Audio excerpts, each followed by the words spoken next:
Minister, to you and your team. And I add Pole being feeling sorry. I feel sorry for you because you have raised the bar so high. It means that the next time anything is happening in Uganda and Africa, we'll be expecting similar results under 70 days control and just over 100 days to declare any outbreak to be over. It's a big achievement, and we need to be proud of this. Let me also commend the ownership with which the government and the people of Uganda have taken this outbreak response in the last 113 days. It is the example that we on the continent of Africa need to follow when we are faced with similar challenges, particularly health outbreaks. Indeed, it is the example that we, as Africa CDC, are going to be using as we support other African countries in preparing and responding to various health emergencies and outbreaks here on the continent. Let me thank the teams that have been working in the background. The Africa CDC team, who have been here with the government from the beginning, our partners, including WHO, who have also been here from the very beginning, every other individual and organization that have contributed to this excellent response and outcome, I acknowledge and I thank you, and in a very special way, I would like to thank our health workers. Just as we wake up every day and go to our workplaces to face our duties, they go to the workplaces to face many different conditions, including Ebola. And they never stay away, even at the height of the outbreak. So for the health workers, a very special thank you, and to those who lost their lives in the process of conducting their duties, our prayers are with them and their families. Your Excellencies, ladies and gentlemen, there are some innovations that we need to carry along out of the experience, not just of this particular Ebola outbreak, but also COVID and other outbreaks that we see on the continent and beyond. One such innovation was an urgent regional approach, working with WHO and hosted by the government of Uganda. Honorable Minister, thank you very much. We brought together ministers of health from the continent here to Uganda to discuss how we can be able to have a regional approach to responding to this particular Ebola outbreak. A task force was formed to address Ebola control on the continent, and that task force continues with its work even beyond the declaration today, because we need that experience in other outbreaks. We need that experience in other aspects of our work, not just as Africa CDC, but as a continent.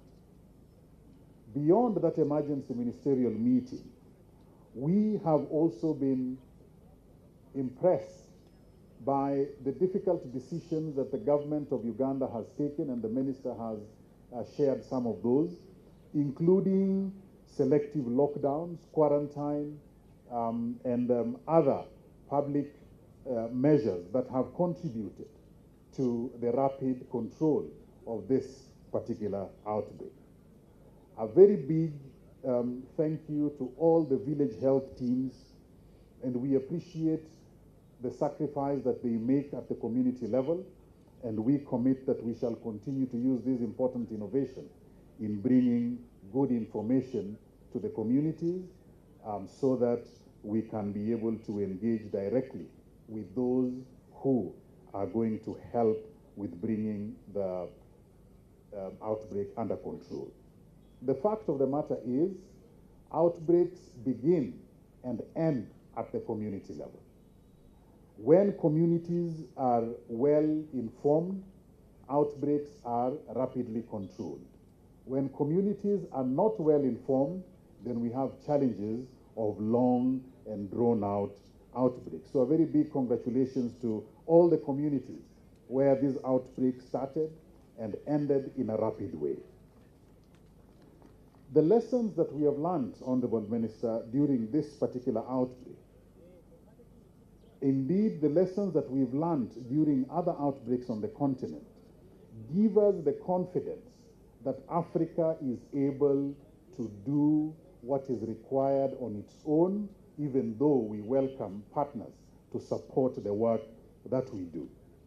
And what has happened here in Uganda, Honorable Minister, we salute the openness and the transparency with which this outbreak has been guided. We salute the openness and transparency with which information has been provided, and we salute the openness and transparency with which your government has engaged with partners who are willing to help in controlling this outbreak. Excellencies, ladies and gentlemen, disease outbreaks and threats cause a lot of social and economic stresses. We have seen it during COVID. We have seen it during this particular Ebola outbreak. These consequences go beyond our own border as Uganda into the region, indeed globally. These effects are possible to control early if we work together with purpose and under the guidance of the government's one plan. So I urge our partners, I urge all those friends of Africa that let's always work under one plan that is guided by the government so that the results are possible to achieve quickly, as we have seen here. Honorable Ministers, we also take a note of the priority areas that you and your government have enumerated yesterday and partially today that will require support going forward. As Africa CDC and the Africa Union, we commit to continue to support your efforts in ensuring that no other outbreak comes in the way that this one did. Indeed, we are committed to support your government in ensuring that any time an outbreak comes, it is controlled in the shortest time possible. We are particularly pleased that the role of community health workers has not only been amplified, but has confirmed the key part that they play in bringing under control an outbreak of this nature. And we therefore are looking forward to working with the government of Uganda, particularly the Ministry of Health, to continue to support community health work and community engagement and communication. It is our belief that when we look at the experiences we have achieved, the results we have achieved during this particular outbreak, it is our belief that if we strengthen our institutions at country level, if we ensure that our workers, particularly the health workers, are well capacitated and provided with the right tools, if we afford ourselves the opportunity to manufacture our own health products, if we generate the right partnerships, then we can not only be able to do what has happened this time, we can be able to do more. And this is the embodiment of Africa's new public health order, where we are convinced that the continent can be able to take its priorities in its own hands and guide response to any health outbreak and disease threat. Finally, let me remind ourselves that when, in the African saying, that when we come together in the village square, it is not because we cannot be able to see the moon from our homes, and it is not because we cannot be able to have a meal in our homes. Coming together is good for the community. And the way that we have come together to respond to this particular Ebola virus outbreak is the way that we need to continue coming together to build our capacity here in Uganda and in Africa, to build our resilience and our health systems so that any other outbreak does not result in a similar difficult situation for any country on the continent of Africa. Ladies and gentlemen, let us continue to come together for the benefit of public health, for the benefit of our mother continent, Africa. It's a pleasure to be part of this ceremony to declare this particular Ebola outbreak over, and we look forward to continue working with all of you to ensure that no other outbreak takes away from us as much as this one has done, because we have the tools, we have the capacity, and we have the experience to be able to bring it under control very fast. It's a good start to 2023, and I'm looking forward to ensuring that the rest of the year is just as good, if not better. I thank you.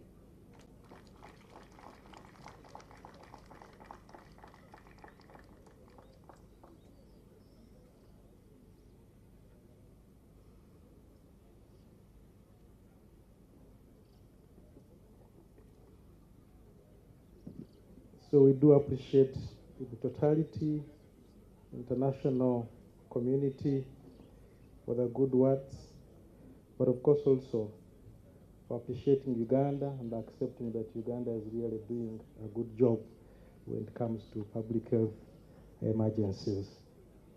And we are really looking forward to building more capacity and using our expertise and skills to ensure that our other colleagues on the continent, the capacity is well built. Now that the Director for Africa CDC is here, we are looking forward to strengthening that. After the declarations, I think the next step is to receive success stories. And the success stories will be represented by the RDC for Mubende. Before the RDC for Mubende comes, Honorable Minister, allow me to let you know that we have other RDCs here. One for Masaka, of course one for Mubende. I've also been informed that the RDC for Kasanda is here. I don't know where she's seated.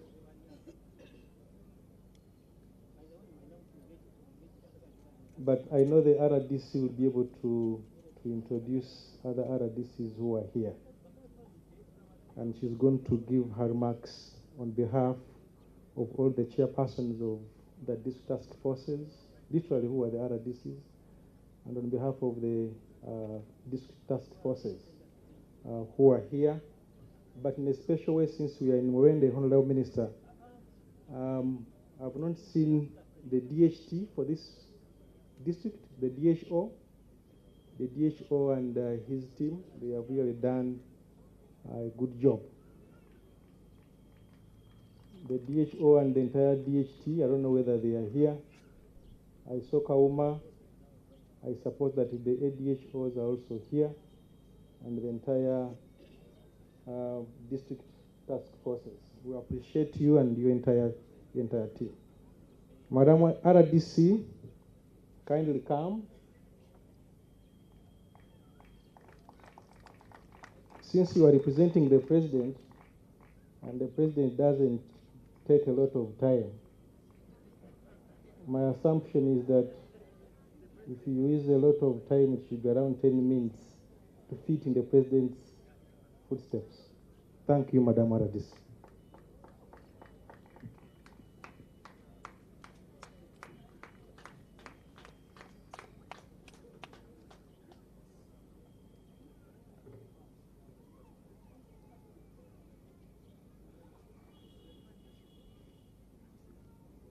Our chief guest today, the Minister of Health, Honorable Dr. Jane Ruth Acheng, the State Minister of Health, Honorable Kaoya,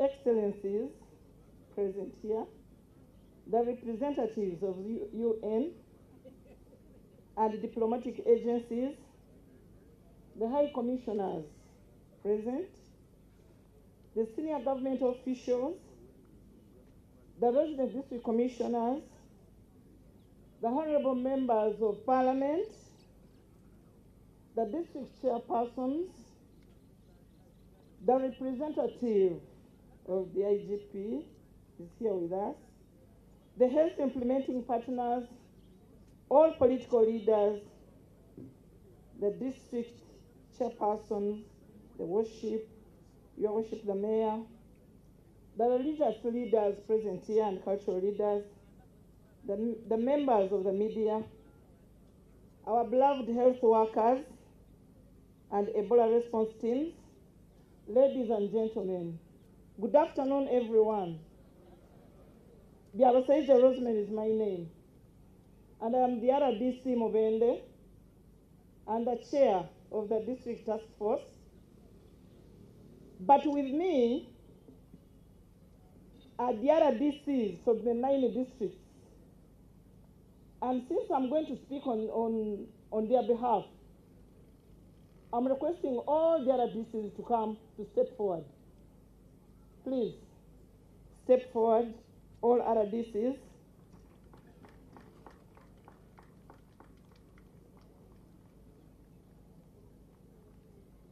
And as they come, allow me to warmly welcome you to this ground on this historical event.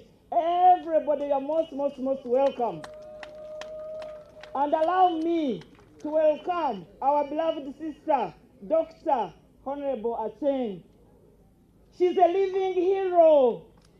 Honorable, you are now an expert in handling epidemics.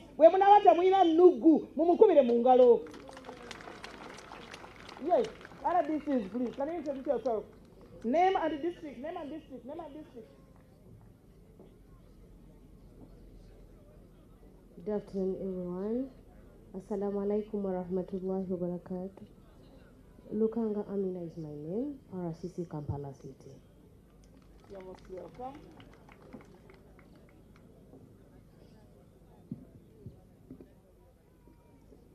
Honorable Minister, and our beloved important guests around, you are all most welcome. I'm Chibuka Francis Bazigatira Wamoti, Azigase Namwe. I'm the RDC of Mubende working in Mitoma, because I'm a born of this district and a resident here, and I work in Mitoma, the RDC, but I said I have to join you and to congratulate the people of Mubende for going through that period. Congratulations, my fellow Mubendians. Thank you, my Madam Chairperson. I want to appreciate your effort and your team for the effort you put in to make sure that we are living, we are seen living. Thank you very much. You are most welcome, people from all over the world. Good afternoon, Honorable Minister and everyone. Lule Senkunge Mtieni, RDC Masaka.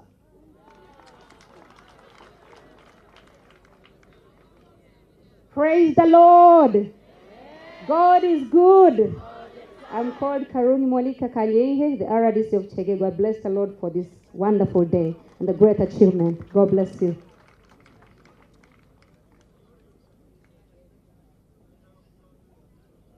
I'm Seruwaji Faizo, Deputy RDC, Kasanda. Your daughter, she's not with us.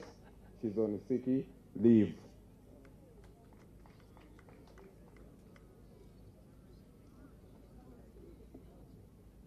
Masereka Kisembo Joshua, RDC Vunyangavu.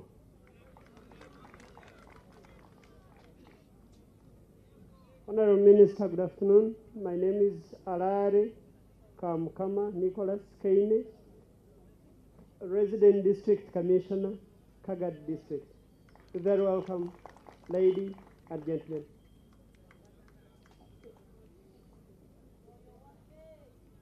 Bilunje Baka is my name. I'm the Deputy RDC Mubende. Thank you so much.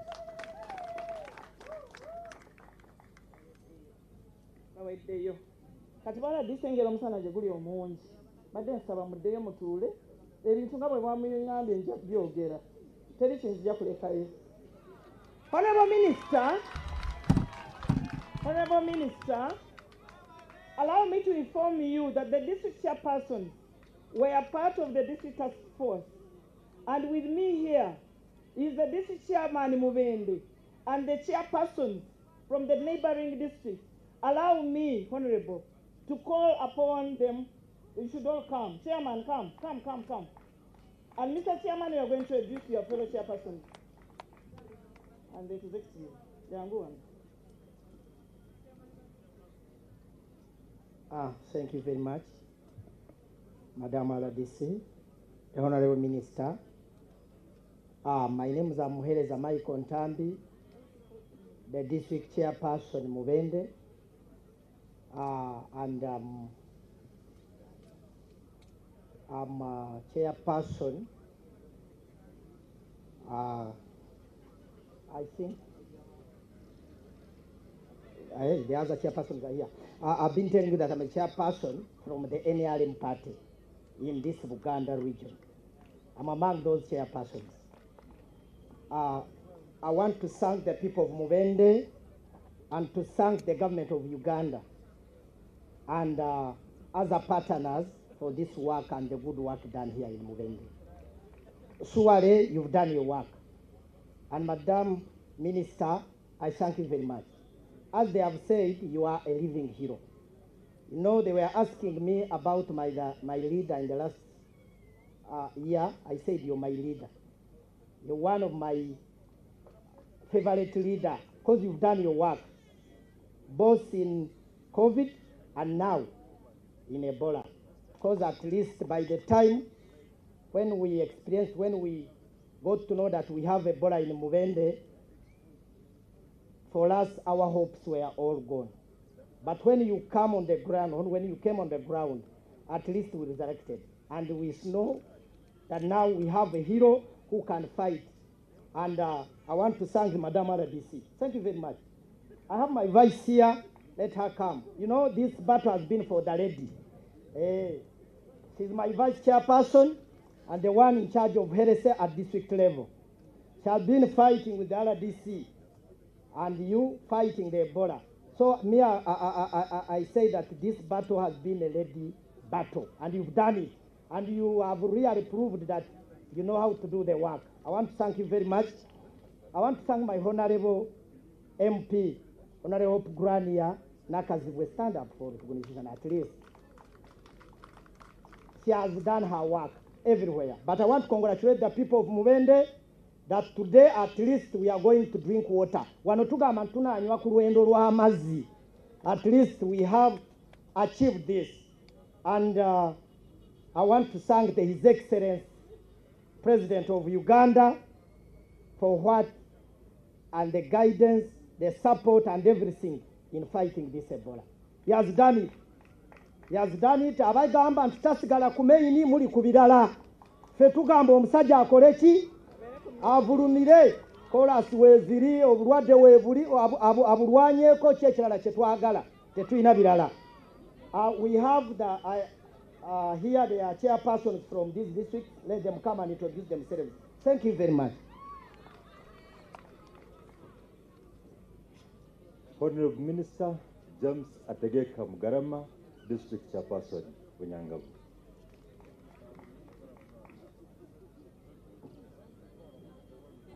My name is Kellen Besige. I'm the Vice Chairperson, LC5 Mbende District. Thank you for coming, people.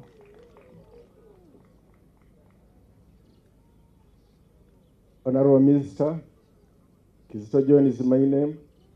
LC5 Chairman Representative, Jinja District. You know very well Jinja District tested Ebola. Thank you.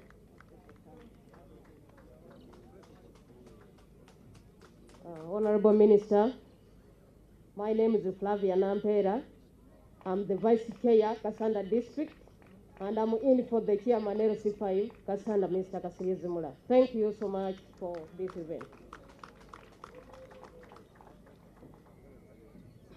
Honorable Minister, Ndiwami Biosia is my name, District Chairperson, Kaga District Local Government. I want to congratulate everybody present and the country at large. You're most welcome.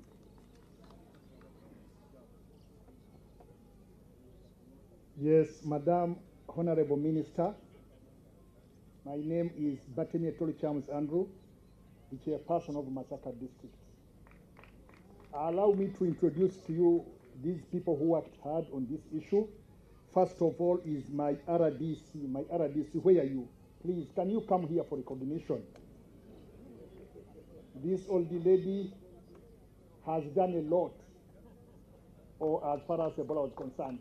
There is also my health DHO, district DHO, Dr. Faith has also done a lot. Together with the cow of Masaka, Mr. Kawuya, where are you? We've been an organized team and we've really done a great job. We've followed the other channels of coronavirus, then into Ebola. That's how we try to ease our work. But thank you very much. Yes, those are the chairpersons. Honorable Minister, with us, the Secretaries for Health, LC5 from the 9 districts, the DHOs from the 9 districts, and the mentioned districts as follows. That is Chegegwa, Masaka, Kasanda, Kakumiro, Jinja, Unyangabu, Kampala, Wakiso, and of course, Mubende, where the epicenter was. Allow me, Honorable Minister, before I proceed with my message, because today we are marking a very, very, very important day. But this success that we achieved as a district or as districts of Mubende and Kasanda was attributed to teamwork. I didn't work alone.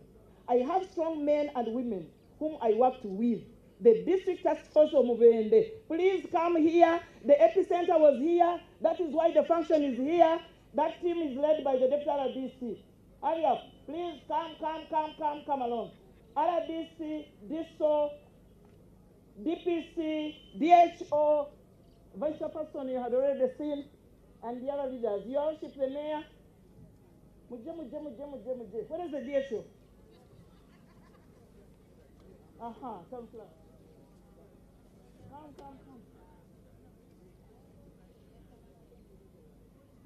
The pillar heads, where are you? The Honorable Minister introduced the pillar heads from the national, but they were grooming and working with our pillar heads, the local pillar heads. Where are you? Deputy RDC, can you come and introduce yourself, please? Come. Once again, I'm Birunja Beka and I'm the Deputy RDC Mubende. Thank you so much.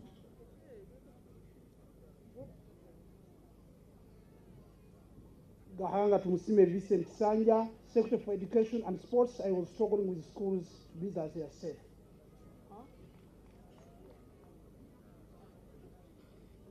Bosco Sandika Duo, acting DHO Mubende.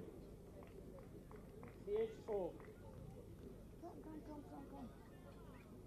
Come.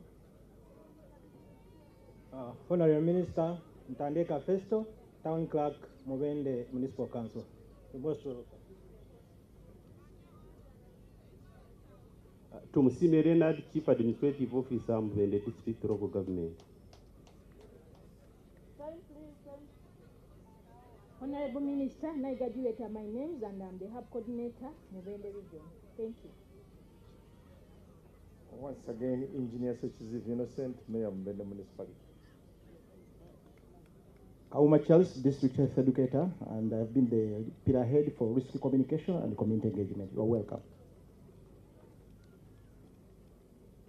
Bilele Gracias Chibera, District Laboratory Supervisor, Blab Pillar Head.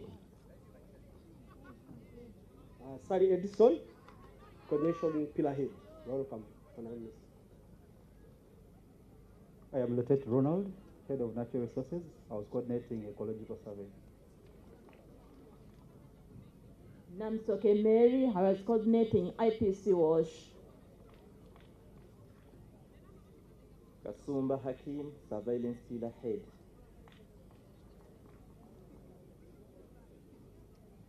Mwiwa Ivan, Head of Psychosocial Support Team.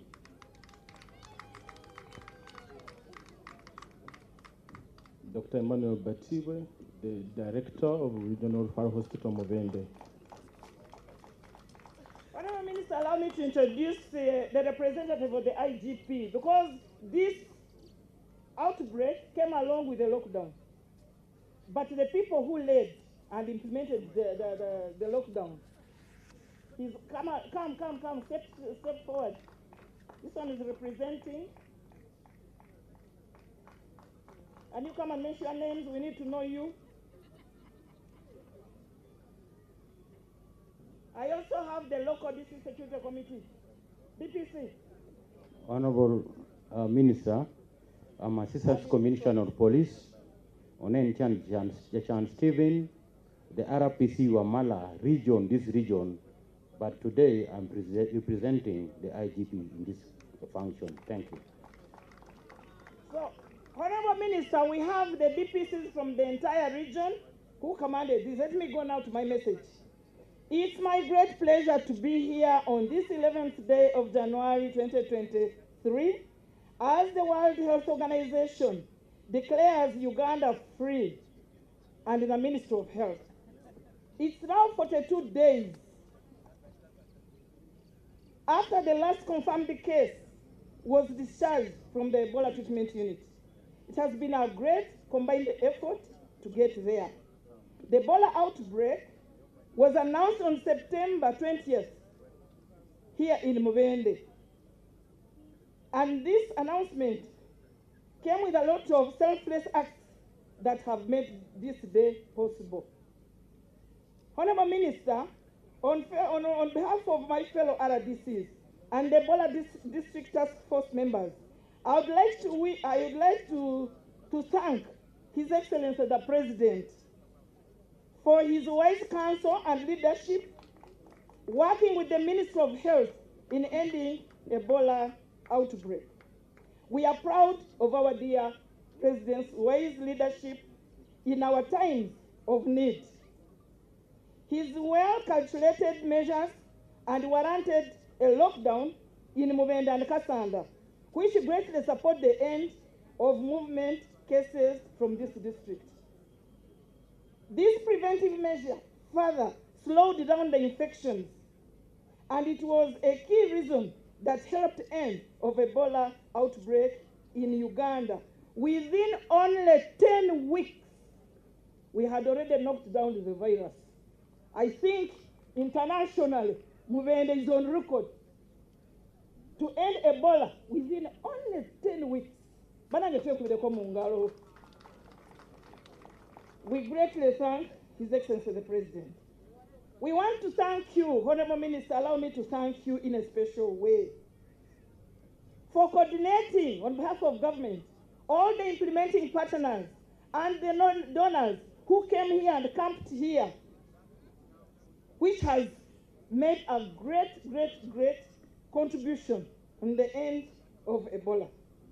In this district, or the two districts, even others, we had all the officials from the Ministry of Health, directed by you, Honorable. We had members of the World Health Organization, UNICEF, World Food Program, UNDP, IOM, USAID, UK, Africa CDC, and other donors. We also had local implementing partners like Red Cross, MildMed, mentioned. The international partners for the strong commitment. We want to thank the international partners for the strong commitment working together towards ending the deadly Ebola virus. In the same faith, I also wish to applaud the selfless actions of our dear health workers, community mobilizers, and individuals on the front line. Thank you for the job well done. I also want to thank our task forces at all levels and in all districts. I want to thank you for great work that has been done to achieve this success. To the communities that we serve, I want to thank you for taking initiative to adhere to the ministry SOPs. If the communities had not adhered, I don't think we would succeed. Not only the SOPs, but also to adhere to the presidential directives for the lockdown. I also want to commend you for being part of this fight against Ebola. Thank you for the alerts you sent to us on suspected Ebola cases, and I want to believe that we as a community, we have taken our lessons. Honorable Minister, allow me to tell these people that let science always play its role. Because I remember when I discharged the very last patient, survivors, they were expecting the lockdown also to end the following day. Yet there are certain scientific things that were supposed to be followed.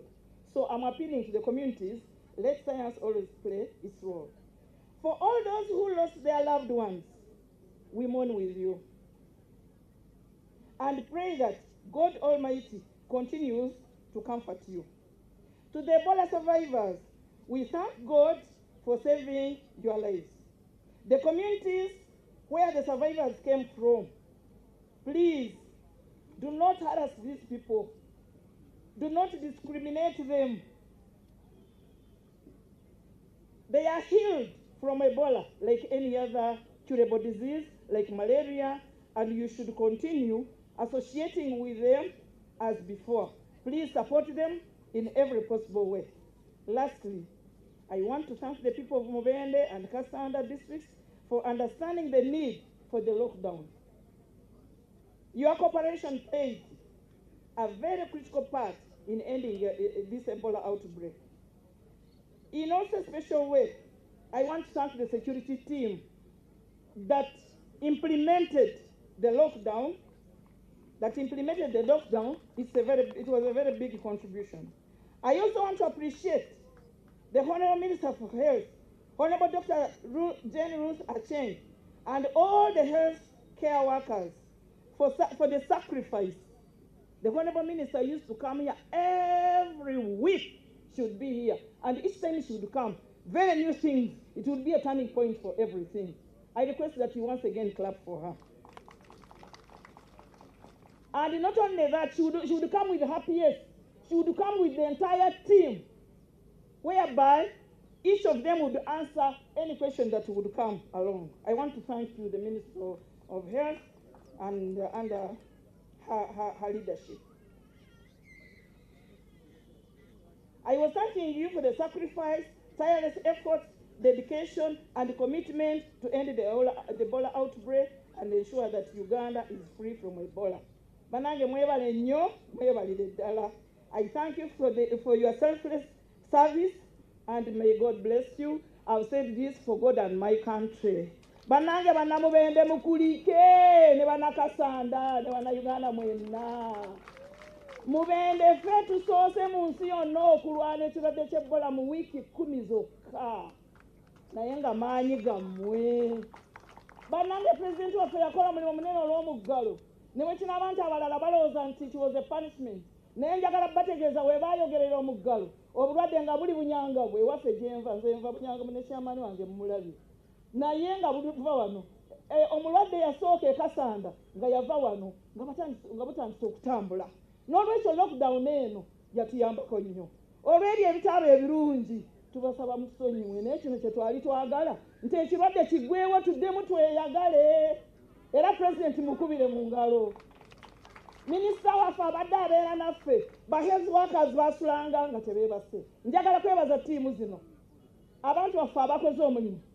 Ba hygienists abadde mu malwaliro omulimu gwe mukoze, Mukama akibabalire. Ba health workers, ne ba health workers, namwe Katonda akibabalire. Security team, village health teams. The issue of contracts and whatever. Me, I left this office at night.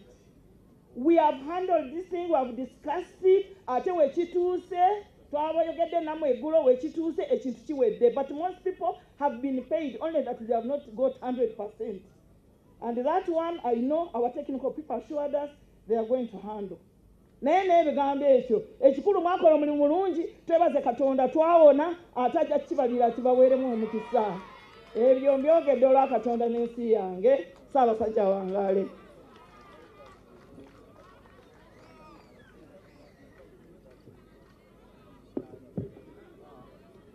Madamu RDC omazeeko ebigambo byange nabyo byogedde. Weebale nnyo weebalire ddala. Katwebaze RDC olw'okukiikirira obulungi task forces ez'enjawulo ate n'abasawo ab'enjawulo okuva mu district ez'enjawulo. Tukwebaza maama RDC olw'omulimu gw'okoze mu response. Ate tukwebaza bwe watonda kujja wano twali tutunaa kulaba kire kya nkuba. Watuuse wano kire ne kikyuka. Olabika ndowooza olabika olimu emikisa. Honorable Minister, in a special way, allow me to introduce the following people. I know the US protocols may not allow, but since I work with the government of Uganda, I may be able to introduce the following without endangering the protocol of US government. We have the USAID Director, Mr. Richard Nelson.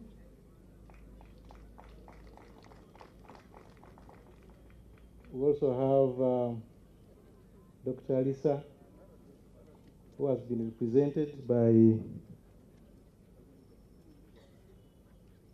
no, not Dr. Alisa, my apologies. USCDC has been represented by our colleague whom we have worked with since the COVID-19 outbreak and now Ebola. And I know that the ambassador will be able to speak more to the entire team that has come. We have Associate Professor Bruce,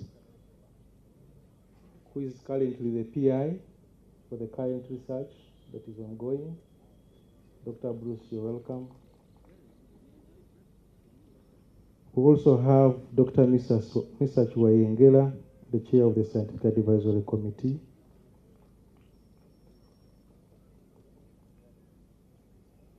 I don't know if we have other members of SAC. I don't know whether Dr. Ami sits on SAC or not. She does. So the entire SAC committee is here. Ami is here. I think Dr. Bruce is here. The PS is here, and many more others. We also have two other regional referral hospital directors. The regional referral hospital director for Naguru, Dr. Tugaineo, is here. We also have Dr. Alfred Yai, the regional referral hospital director for Jinja. Colleagues, you're most welcome. Honorable Minister, allow me at this time invite the accounting officer for the Minister of Health, who is Dr. Diana Twine, to come and address us.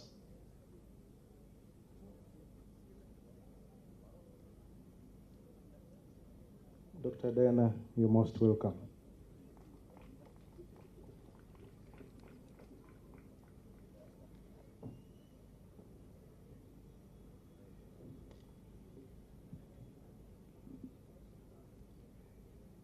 Before I make my remarks, I request that we stand and observe the moment of silence for our colleagues that passed on and the families that suffered because of Ebola.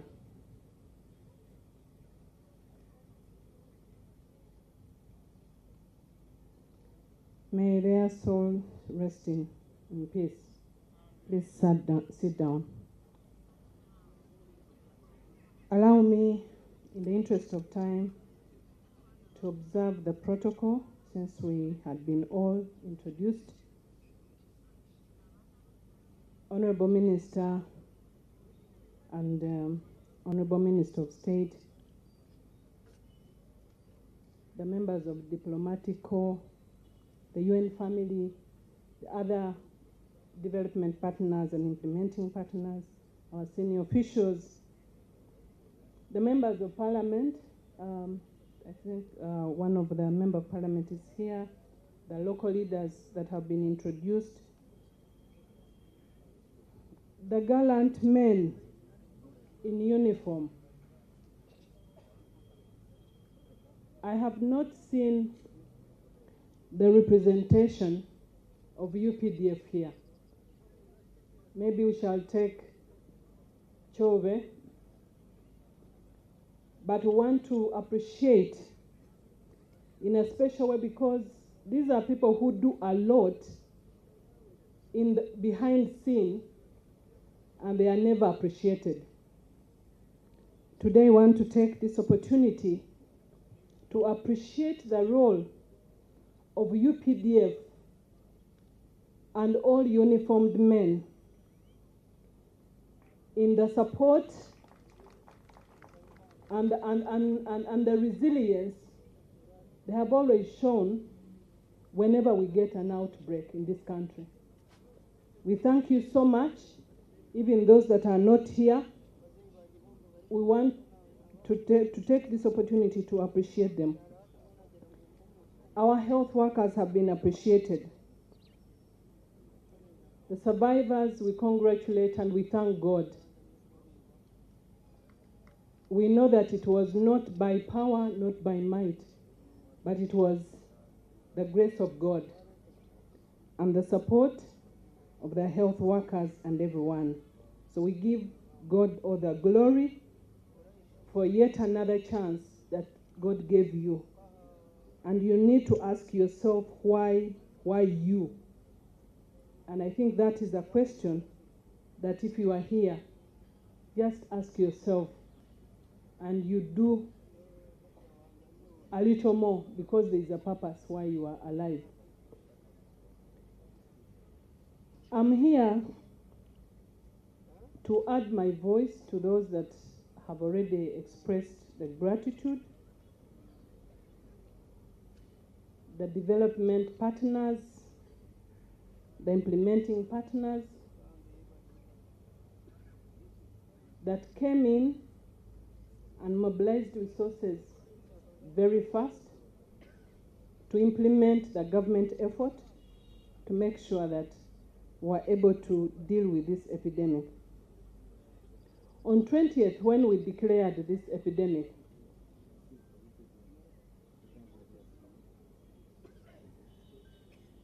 on 20th, when we declared this epidemic, we assured the public and international community that Uganda has built a resilient system that is able to deal with any epidemic threat in the country. And we assured you that we had the capacity and we were going to handle. And in 10 weeks, in good record, Ebola that we had missed 2 weeks, and it penetrated into the community. I think this is the first time when we got this epidemic, when it had been in the community for quite some time. But we're able to deal with this threat and bring to a halt. We want to thank you so much, all of you once again. I want to resound the points the director from Africa CDC mentioned, like he was in my head. We are here to celebrate the milestones that we have attained as a country to contain the epidemic. But we know that we are in the belt, that our Uganda and Congo and Sudan are in the belt of the areas that are prone to epidemics. And as you heard clearly when the minister was, and that's where we're able to do the diagnosis of Ebola. I want celebrate the milestone of Uganda, that we shall continue to engineer and pioneer. We shall continue to pioneer solutions. In 2022, we're able to demonstrate to the whole world that you can handle the most dangerous pathogen in a mobile lab. Thank you so much, our gallant men in the service, especially in the laboratory. There was so much skepticism that people are going to die because but we knew and we trusted our systems. We knew that we had built resilience. We knew that we needed to get out of our comfort zone of the norm, only taking to one lab in Entebbe, losing time, and we took a step of faith because we trusted our systems, we trusted our workers, we trusted our technical capacity in the laboratory services, which we take pride that we have rebuilt together with our partners. We thank you so much that in 2022, we had a mobile lab here that was able to handle the most dangerous pathogens, and nobody got infected in a laboratory. We thank you so much, and we continue to build that capacity so that we see this rolled out in entire country, that we are able to handle such outbreaks without necessarily depending on one entity. COVID taught us many lessons. When we started, we had about 3 laboratories. We take pride that now we have over 50 laboratories that are able to do PCR. And this is the capacity we are talking about. We have also learned, and this is really not new, but we know, and the Honorable Minister talked about, and other people who talked here, the political will. Our president became a compass for us. He gave a clear direction, and we followed, and were able to achieve what we're able to achieve. And therefore, political will, and we know that even in the districts that successfully handled this, they did not do it alone, because we saw the political will come on even in some districts where they came in later. But we saw that political will was very, very important. And therefore, we continue to call upon the public that when science dictates, we listen. We may have sentiments, we may have propagandas, but we need to trust science, because science cannot be manipulated. Science will remain science and it will remain fact. And I can assure you, if we trust science, we shall get to the top. Someone talked about community health.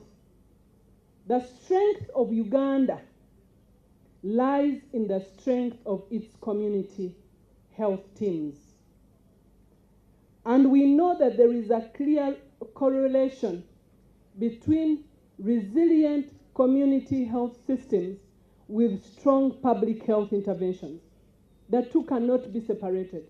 And so we know that this is something, as a country, we need to invest in, together with partners, to strengthen the community health so that we do not lose even any time.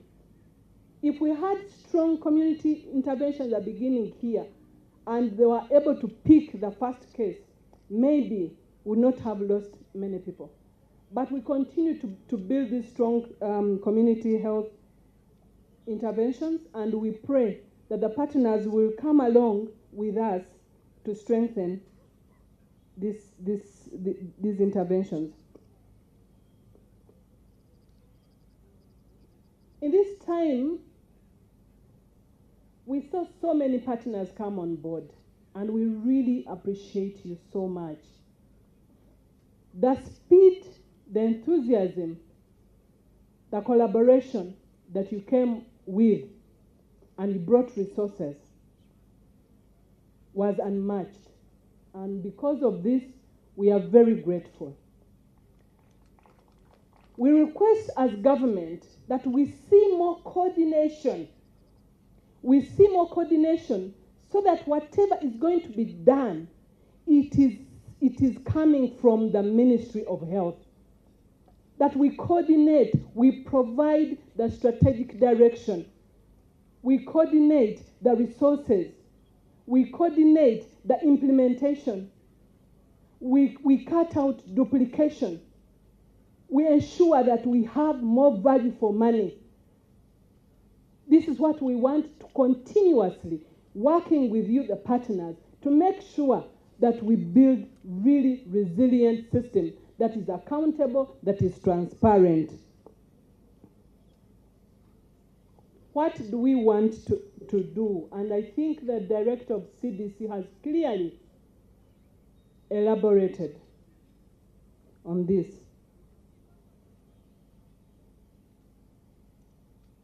We want to build capacity. The capacity in the quality of the human resource that we have as far as the epidemic control is concerned. Not just epidemic, even other disease burdens. We have defeated Ebola. Malaria is killing so many people. TB continues to kill many people. We need to build a capacity to deal with disease burdens in our country. We can't do this alone. We want everyone to continue supporting. COVID showed us that no one is safe until everyone is safe. And especially now we are talking about global health security issues. Global health security issues in area of biosafety and biosecurity. We need as a country to establish systems that safeguards the security, the biosecurity of our country, of the region, and of our continent. This one, it will require a deliberate effort to build the scientific base, to build clinical trial groups in the country, that we are able to do our research. We need to establish and to strengthen research agenda that answers our question. We want to get to a level where we don't see our samples taken abroad to do the tests that we can do here. We want to see that all our samples that we are able to, that are everything that needs to be done, our scientific community, together with partners, we do all these tests here without shipping samples abroad because we don't have capacity. We have built capacity. UVRI has built capacity. JCRC has built capacity. Makerere University has built capacity. We have here some people, that Professor Chirenga and Professor Misach and all your teams. You have built capacity. This is what we want to build on so that we do research that is relevant, that is answering our questions, that is safeguarding our security, that is safeguarding our existence. And for me, CDC Africa CDC, as Jonas said, we have this journey to go together. And we pray that you help us to get to that journey. And we pray that the partners that have really built capacity, that have been supporting all the partners that have put resources, that have helped us to build the laboratories, that have helped us to build capacity in terms of technical capacity, continue until we get to that level. It is our prayer. Thank you so much. And again, thank you so much, our health workers. Thank you so much, the leaders of all these districts that were able to intervene. Thank you so much, our men in uniform. Thank you, UPDF, that every time when there is epidemic, you are the first to get to the site without questioning whether you are facilitated or not. Thank you so much for being selfless serving selflessly. And please take our appreciation to Ministry of Defense, because we know that even when it came to response, your team are the first one to reach their side. Thank you so much, and thank you for Internal Affairs to safeguard the capacity not to import, not to export anyone sick to other countries, because you continued to work with us to strengthen the surveillance so that any contact remained in the country. Thank you so much, and have a great stay. Thank you very much.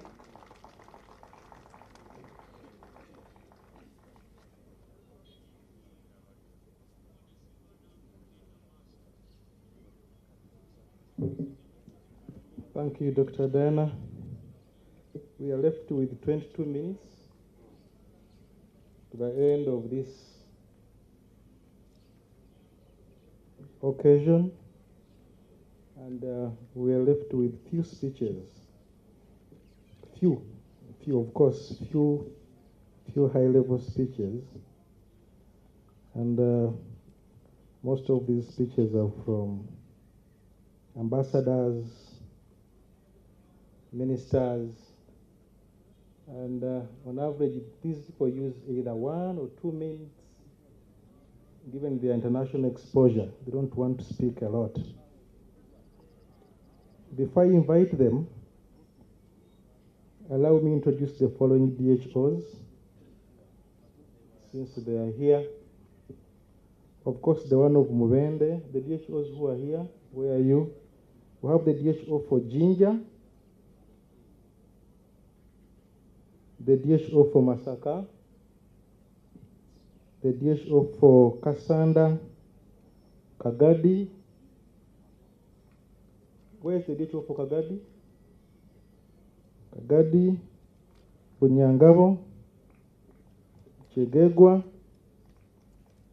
and Wakiso.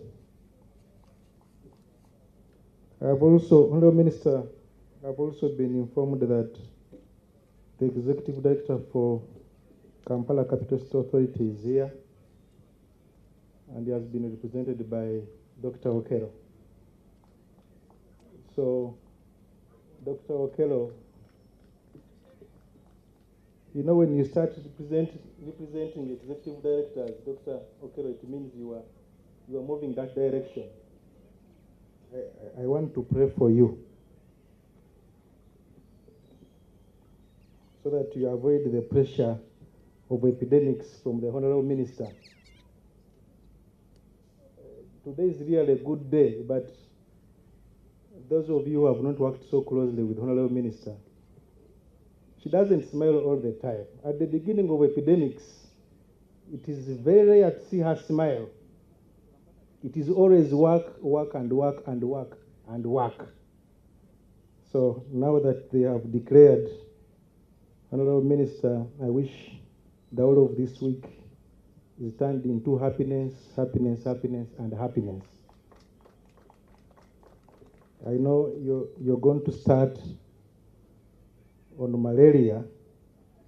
Before we start on malaria, I want to flex a bit and release some stress, some minimum degree. Honorable Minister, allow me invite the UN Resident Coordinator to come and make a statement of commitment to epidemic preparedness and response on behalf of all development partners. You're most welcome.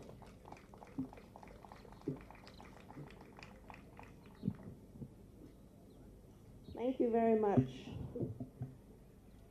Honorable Minister of Health and all senior government colleagues here present today, all the RDC and district leadership that we have with us here today, excellencies, ambassadors, and heads of diplomatic missions, all our implementing partners, and all my own UN family members, all of us, good afternoon and very, very good wishes for 2023.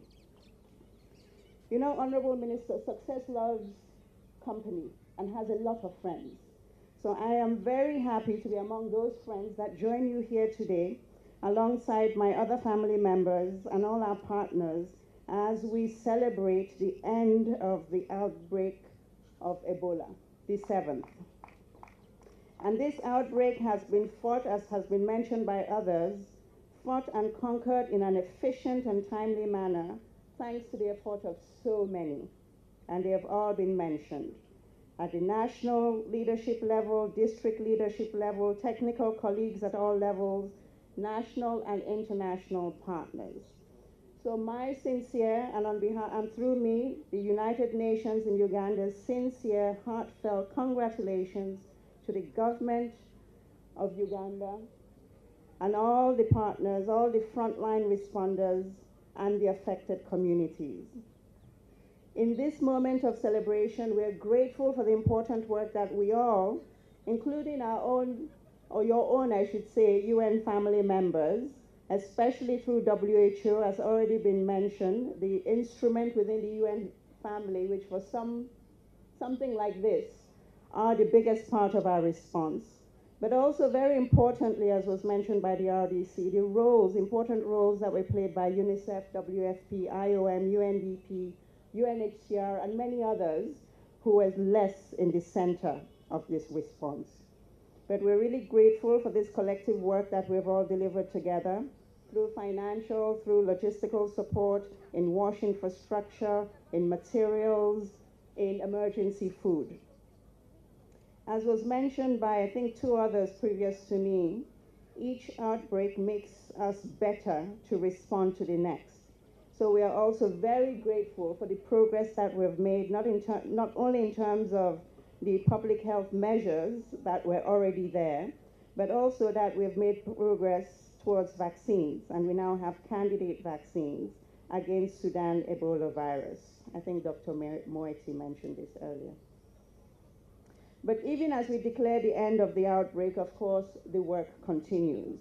Survivors need medical and social support. All schools will reopen soon and we'll all start our lives in 2023.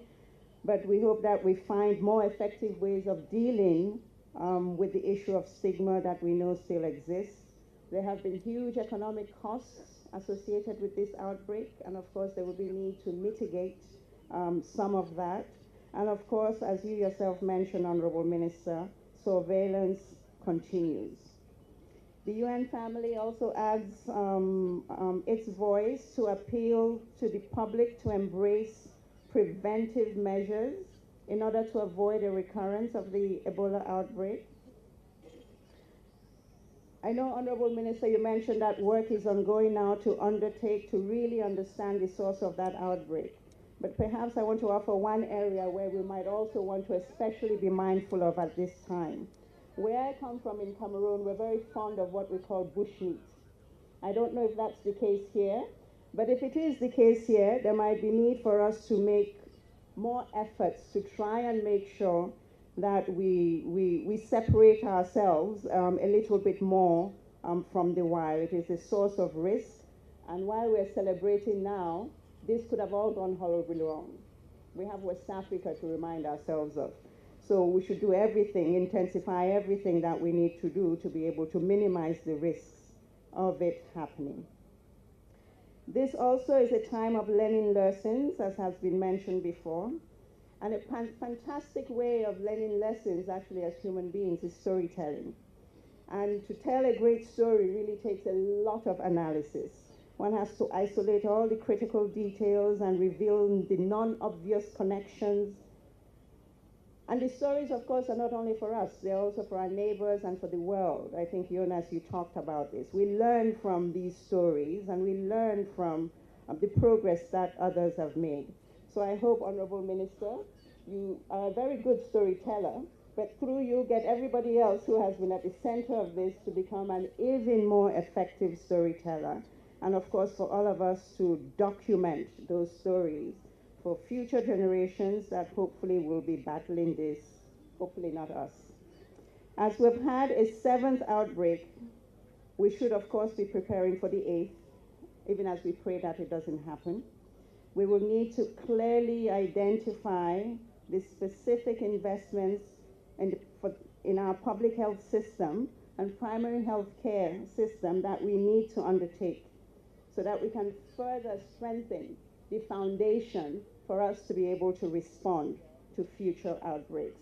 And please, Honorable Minister, count on us, count on the UN family, count on your partners for continued support in this area. And as I conclude once more, please just accept our heartfelt congratulations and for this job extremely well done. And please, through you, take those congratulations also to His Excellency the President of Uganda, who has played an important role in shepherding the efforts. And I hope that after this great achievement, I hope that 2023 is an auspicious year for Uganda and her development aspirations. Thank you.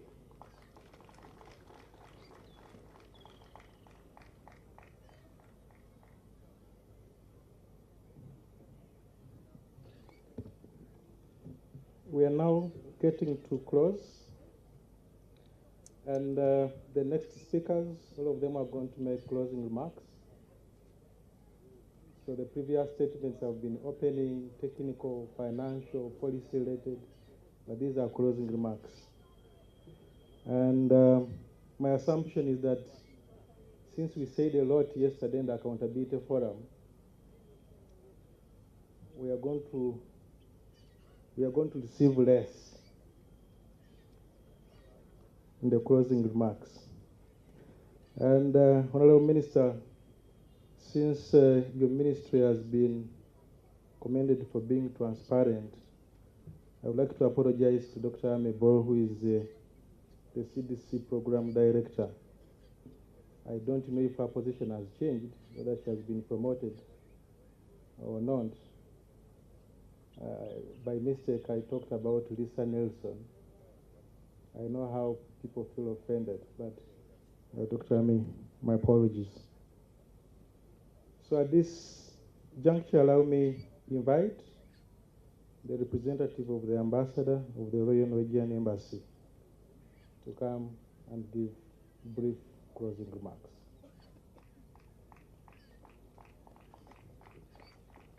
After your remarks,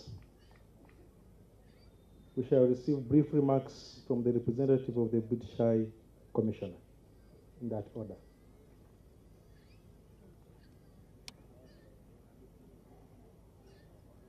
Honourable Minister of Health and Ministers present, MPs, ambassadors, all government officials, health workers, UNRC and the UN family, media, allow me to observe all protocols in the interest of time. Good afternoon to you all. I'm the head of cooperation at the Norwegian Embassy, Kjersti Linde, and I'm here representing my ambassador, who would have loved to be here with you, but is unfortunately out of the country today. Firstly, I would like to say also a big congratulations to Uganda for coming to an end of this Ebola outbreak. This is a tremendous achievement in such a short time, and we are grateful to come to the end of this right at the beginning of 2023. And I'd like to thank the government of Uganda and the Ministry of Health, through the Honourable Minister, for your strong leadership in steering this response. You have managed to contain the spread of the virus in record time, and we are all very grateful.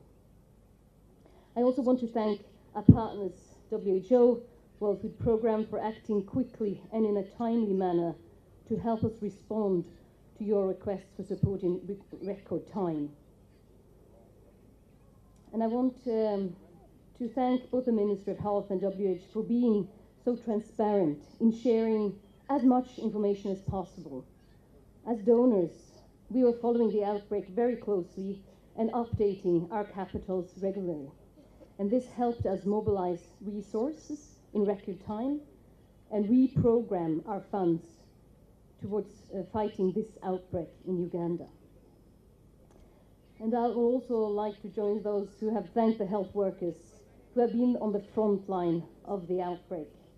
And a special thanks to those who are here in Mubende and Kasanda, Without your sacrifice, we would not have been able to see the end of the outbreak today. And as already been mentioned, this outbreak is a testimony of what we can achieve if we work all together. We hope we can learn from this and replicate the things that worked well, and then learn from those that did not work so well.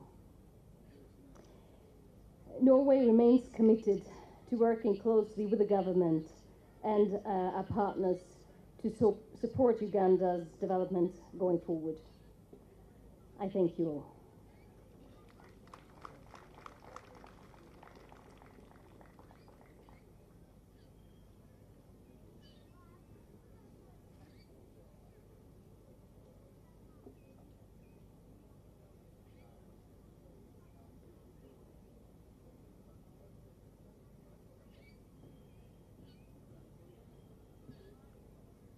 Honourable Ministers, all, allow me to stand on the protocols already established in the interest of time.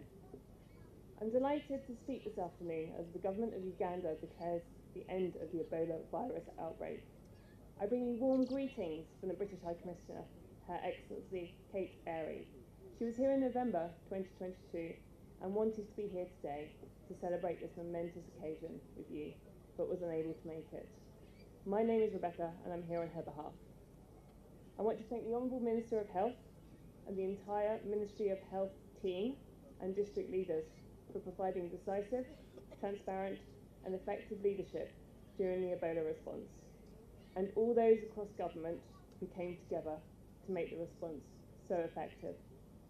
We appreciate all the frontline workers, particularly those at the different ETUs, hospitals and all isolation facilities. Since the 20th of September, you've woken up daily to put your own lives at risk for the sake of the greater community. Your diligence and perseverance have been phenomenal and give us confidence that Uganda's health system is strong and resilient. I also want to thank political, religious and cultural leaders in the 9 affected districts. You represent a voice that the people trust, and in this case, you all rose to create awareness among the population on Ebola and how to prevent it. Also, the response would not have been as effective without the participation of different partners. The UN agencies, WHO, UNICEF, World Food Programme and others, and implementing partners, all of whom supported the government to fight the outbreak whilst ensuring continuity of essential services. Lastly, but very importantly, I want to thank the community for remaining calm and heeding the advice of the Ministry of Health on how to prevent infection. I call on the community to remain vigilant. The community is the first line of defence, and I want to express my heartfelt condolences to those who lost loved ones during the outbreak. The UK remains a close partner of the government of Uganda in ensuring global health security. Last year, we contributed $3 million to UN agencies and partners supporting the outbreak, alongside technical assistance and in-kind support. This is in addition to $10 million for Ebola preparedness in 2018 to 2020. And we remain committed to Uganda's global health security. We want to build on the investments in tackling Ebola and COVID to support preparedness for future outbreaks. We also want to make more readily available to Uganda UK expertise, research and development for vaccines, therapeutics and diagnostics. We also want to use existing collaborations like the Uganda-UK Health Alliance, the Achieving Programme and the Commonwealth Scholarship Programme to build the human resources for health and global health security. Once again, I want to congratulate you on the declaration of the end of the outbreak, and thank you very much.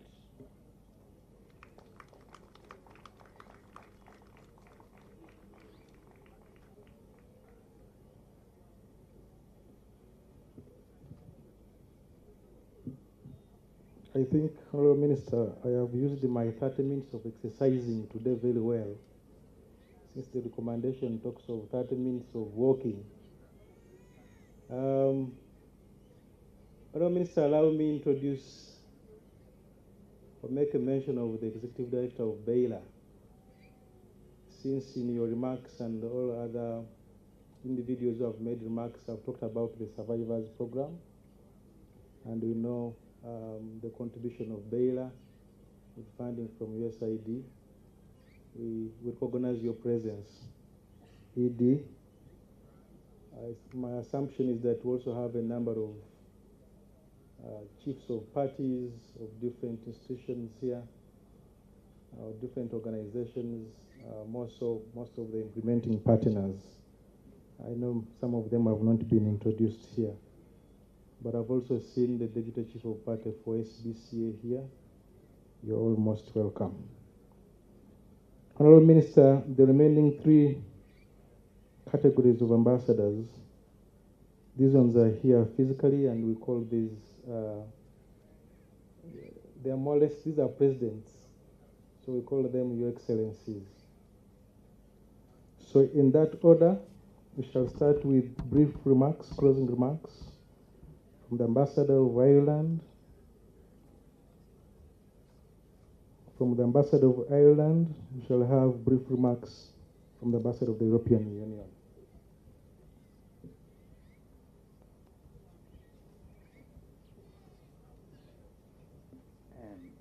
Thanks very much. Honourable Minister, Minister of State, I'd like to stand on all protocol already observed. It's 23 years since I've been in Mobende, and it has changed. But it's great to be here in Mobende 23 years later on such a brilliant day. Minister, when we first met in the Sheraton and you were talking about the outbreak, you said that Uganda needed to breathe. All it needed to do was breathe again. We were just coming out of COVID. We now had Ebola. It would be good to be able to breathe. Well, at least today you can breathe again. Thank you. Happy New Year to everybody in Mobende. Ireland is very happy to participate in this joyous celebration and to congratulate everybody here.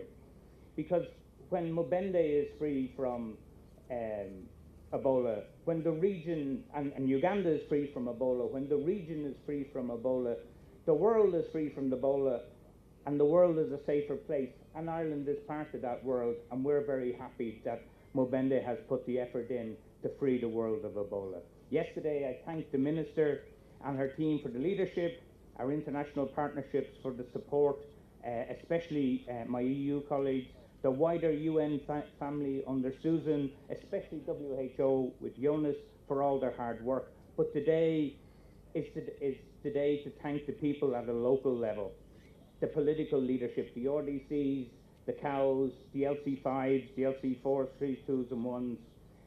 Your hard work and effort made this such a miracle or such an amazing event. I'd like to thank the health workers, the cleaners, the drivers, the ambulance drivers, the messengers, everybody else. It's outbreaks of viruses like this, like COVID, that make us appreciate the people who work to help us. So I'd like especially to thank them and to remember those who have passed, who were working at the front line. It's important that we remember them. People have talked about lessons of why why has Uganda done so well. For me, one of the lessons of why Uganda has done so well is because of the strength of its local leadership, is the strength of its local capacity and the people at local level. This is a great day, but please remain vigilant. It's important that we don't forget what has happened and we keep vigilant for Ebola. Minister, as you said on that day in the Sheraton, Ebola starts in the community, but it will also end in the community. And it has ended in the community, and it has ended here in Mobende today. Thank you very much.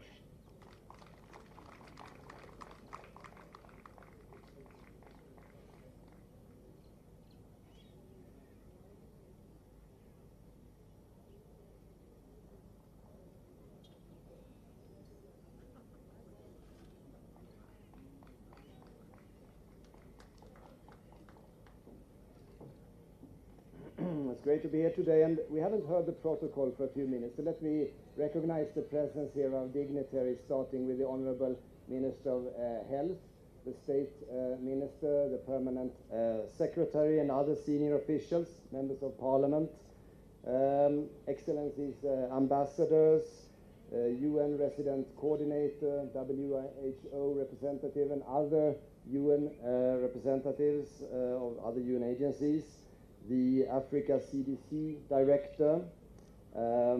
We have our local host, the mayor of Mubende, and other district and local leaders from Mubende, Kasanda, and other districts, health workers, implementing partners, media representatives in front of me, ladies and gentlemen. It is indeed a great joy to join you all here today to celebrate the end of Ebola. It's indeed something worth celebrating. Back in September, when the Ebola outbreak was declared, there were worries about the capacity of the country to quickly contain the outbreak. But here we are today to declare the end of the outbreak after a record time frame of 112 days. This is nothing but a very impressive achievement. And it is the result of the hard work, excellent collaboration, and perseverance of all involved. It is also the result of some very difficult decisions that were taken, such as the strict lockdown of the Mubende and Kasanda districts and the quarantine measures. These measures came at a human cost for the patients, families, and communities involved, and I want to acknowledge their efforts and sacrifice. I want to commend the Ministry of Health for its leadership and coordination, as well as the Honourable Minister herself, who has taken a prominent role in shaping the response. The many partners working round the clock must equally be acknowledged, and especially the frontline staff who has worked tirelessly in adverse conditions and danger. And I can see in front of me, behind media, lots of health workers, green and blue. And I want to say you have done a fantastic job. Congratulations, and you can be proud of yourself. I give you my applause and my admiration. My special thoughts go to the 7 health workers and their families that tragically lost their lives while saving the lives of others. The achievement we are celebrating today is indeed the result of a partnership between the Ministry of Health and the government of Uganda more generally, the WHO and other UN agencies and development partners, the implementing agencies, and the affected communities. And in this sense, it was important to have the accountability forum yesterday. Like in any partnership, accountability is key, and it goes both ways. The exercise of matching expenditure against the different pillars of the response plan will allow to show to Ugandan citizens how the resources made available for the Ebola response have been used. And this is critical for the government, but also for the development partners. Ladies and gentlemen, I stand here on behalf of the EU and its member states, and we have all been engaged to support the Ebola response. ECHO, the humanitarian department of the EU, has responded with just over 3.3 million euros to the response efforts, challenged to partners such as WHO, UNICEF, IRC, MTI, and the Red Cross. In parallel, the EU is looking at ways to support the recovery and to mitigate the socio-economic impact of the outbreak, with a specific focus on the most affected districts. This is something we will discuss further with the government.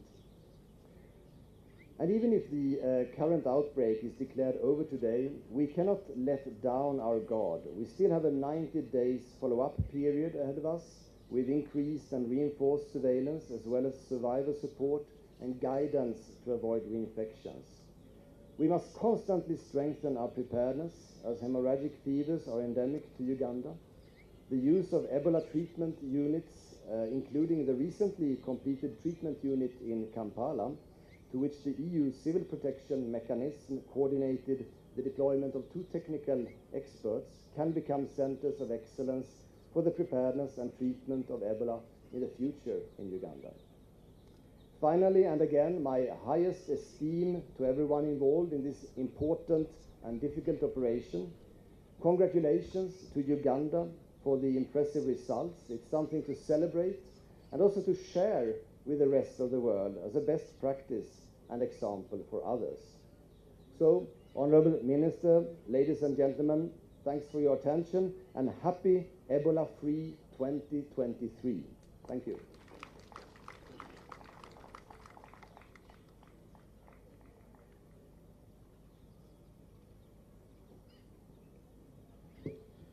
Before I invite the ambassador for USA, our minister, allow me to let you know that Uganda Red Cross Society has been represented by Dr. Josephine, who is the Director for Health and Social Services. I don't know where Dr. Josephine is. She's dressed in the Red Cross colors. We also have the International Federation of Red Cross here. There's a delegation here. We also have a team from Mauldime, Uganda, and we know that Mauldime, Uganda is the biggest partner for Movende. I don't remember very well whether Dr. Charles Solano did make a mention of the head of MSF.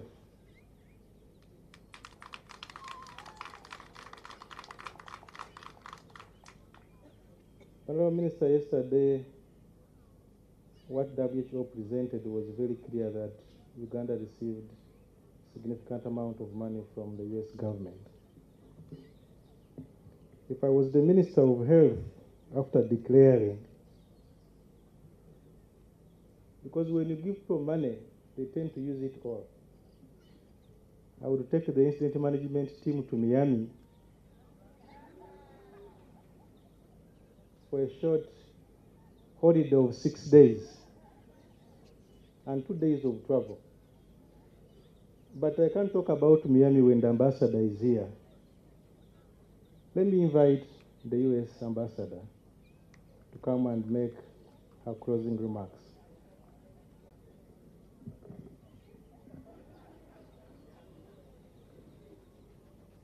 For such a significant event. And as others have said, I am absolutely delighted to be here with you to witness the declaration of the end of the Ebola outbreak. You know, the intensity of the past few months they left us exhausted. But if we look back on that period, I think we should all be proud of the dedication, the singular focus, the collaboration, and the nonstop efforts that brought us here today. And special appreciation to all of you in the Bende district. You certainly bore the brunt of the outbreak. And in November, I had the pleasure of traveling with the Honorable Minister and a senior level visitor from Washington, D.C. to see the ongoing efforts to contain the outbreak. Lubende in November was very different from Lubende today. And so I think it's only fitting that we're back here to celebrate the end of the outbreak. And I want to thank the people of Lubende, the district, and certainly the local government leaders for your warm welcome. As you've heard others say, Uganda has been a leader in global health security over the past 25 years. The impressive capacity built in the country to prevent, detect, and respond to these disease outbreaks was instrumental in fighting COVID-19 and has been instrumental in this fight against the Sudan Ebola virus. I commend the Ugandan people for their commitment, their resilience, and their sacrifices. You know, and just as we hope to start to come out of the COVID-19 restrictions, Ebola reared its ugly head, yet Ugandans faced the challenge head on. The people of Mubende followed the guidance of the Ministry of Health and their district leadership, and these efforts saved lives. The U.S. government has partnered with the people of Uganda for over 60 years. This partnership includes work through our U.S. agencies, including the U.S. Agency for International Development, USAID, or USAID, as you've heard mentioned, the U.S. Centers for Disease Control and Prevention, or CDC, who are both here with me today, the Walter Reed Army Institute of Research and Department of Defense, the National Institutes of Health, and the Peace Corps, whose volunteers recently returned to Uganda. The U.S. has worked with Uganda through these agencies to implement programs like the Global Health Security Agenda, the U.S. President's Emergency Plan for AIDS Relief, or PEPFAR, which actually celebrates its 20th anniversary this year, and the U.S. President's Malaria Initiative. These programs have worked together to build and strengthen Uganda's public health systems and improve the health of the people of Uganda so that they can better contribute to their communities. Helping countries respond to public health threats quickly and effectively is critical for preventing regional and global spread of diseases. The U.S. government has committed to supporting countries, including Uganda, to quickly detect and respond to outbreaks, because an outbreak anywhere is an outbreak everywhere. And it is only due to this long history of partnership with Ugandans and Ugandan institutions that we were able to mobilize so quickly to support this effort. The U.S. government, through the collective work of the agencies that I mentioned and implementing partners, contributed to Uganda's Sudan Ebola response across many areas, including laboratory investigations, surveillance, risk communication, healthcare waste management, infection prevention and control, engagement of communities, and of course a very important survivor program. Additionally, we committed direct technical assistance to the Uganda response through the support of 23 staff from the U.S. Embassy who worked alongside partners in the Ministry of Health, and more than 50 subject matter experts who traveled to Uganda and who brought Ebola response expertise with them. And they were here from September 2022 and remain here to this day. The end of the Ebola outbreak declaration today signifies that our collective efforts have paid off. Thank you. And as you heard yesterday, I joined ministry officials and many other partners for the Ebola virus disease outbreak response accountability forum, where we took stock of our collective efforts and impact. Together, we achieved numerous accomplishments, but we have agreed there is still more to be done. The number of health workers infected in the line of duty calls for commitment and investment in strong infection prevention and control program that is guided by a clear national strategic plan. The lack of approved therapeutics and vaccines for Sudan Ebola virus highlighted an opportunity for strengthening partnerships for rigorous research. Having candidate vaccines and therapeutics might improve our ability to prevent deaths during the next outbreak. And if I understand correctly, I note that representatives from the Ministry of Health are meeting this week with WHO, other partners, and vaccine manufacturers to determine the path forward for vaccine trials. There's also a need to investigate the origins of the outbreak, create capacity for a speedier response in the future, and establish structures, protocols, and partnerships to support research into promising vaccines and therapeutics to ensure prompt medical care during the next outbreak. And we look forward to working with the Ministry of Health and other partners to continue to strengthen Uganda's public health systems to better prepare and address future public health threats. The U.S. government commends the Ministry of Health under the leadership of Minister Chang for steering the response with confidence and expertise. We extend our gratitude to all the frontline health workers whose tireless efforts brought us to the end of the outbreak. And I applaud the many local and international partners that offered financial and technical support. And we especially commend you, the people of Greater Mubende, and all the districts that were affected for approaching the outbreak with commendable vigilance. And we empathize with those who lost loved ones, and we celebrate with survivors for beating this deadly virus and rebuilding their lives. We recognize recovery is not easy, and we commend you for your perseverance. As we prepare for the next outbreak, I think, and you've heard from many speakers that there will be one, we have to keep in mind that pandemics, including COVID-19 and HIV, which are still with us, and this requires the global community to invest in long-term preparedness and continued coordination to let us remain vigilant and continue to strengthen our partnerships as we work together to improve the well-being of the people of Uganda and the broader region. Again, Happy New Year and congratulations to everyone for this milestone achievement. Thank you.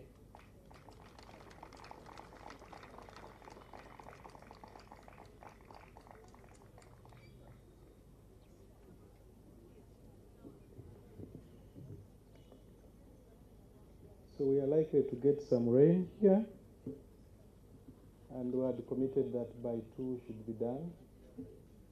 Given the fact that this functions for the Ministry of Health, we should be eating by now.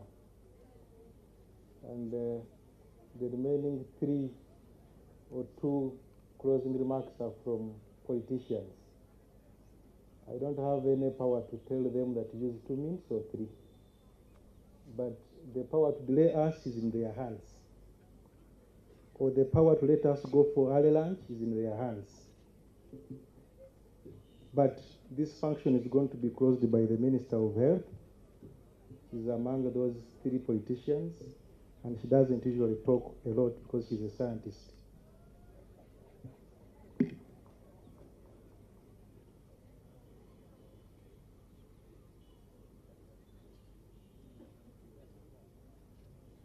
Let me ask our senior public relations officer to prepare where we are going to have 3 group photos.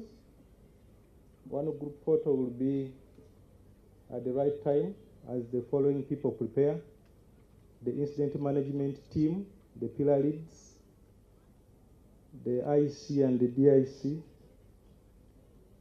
We shall have the constants, the ministers who are here, the PS and DG, and ambassadors, the WR and the UN resident coordinator. Those are constant factors in all the 3 group photos. 4 group photos. One will be for the pillar leads. The other 2, one will be for the survivors. So the survivors who are here will have a group photo with the minister. The third one will be for the district task force. I know we have representatives from different districts, so they should also prepare. And the last one will be between the ministers and the partners who have supported us in the response. We need to have that memory as part of our documentation. At this point, let me invite the representative of the members of parliament to come and give closing remarks. The woman member of parliament from Mubende.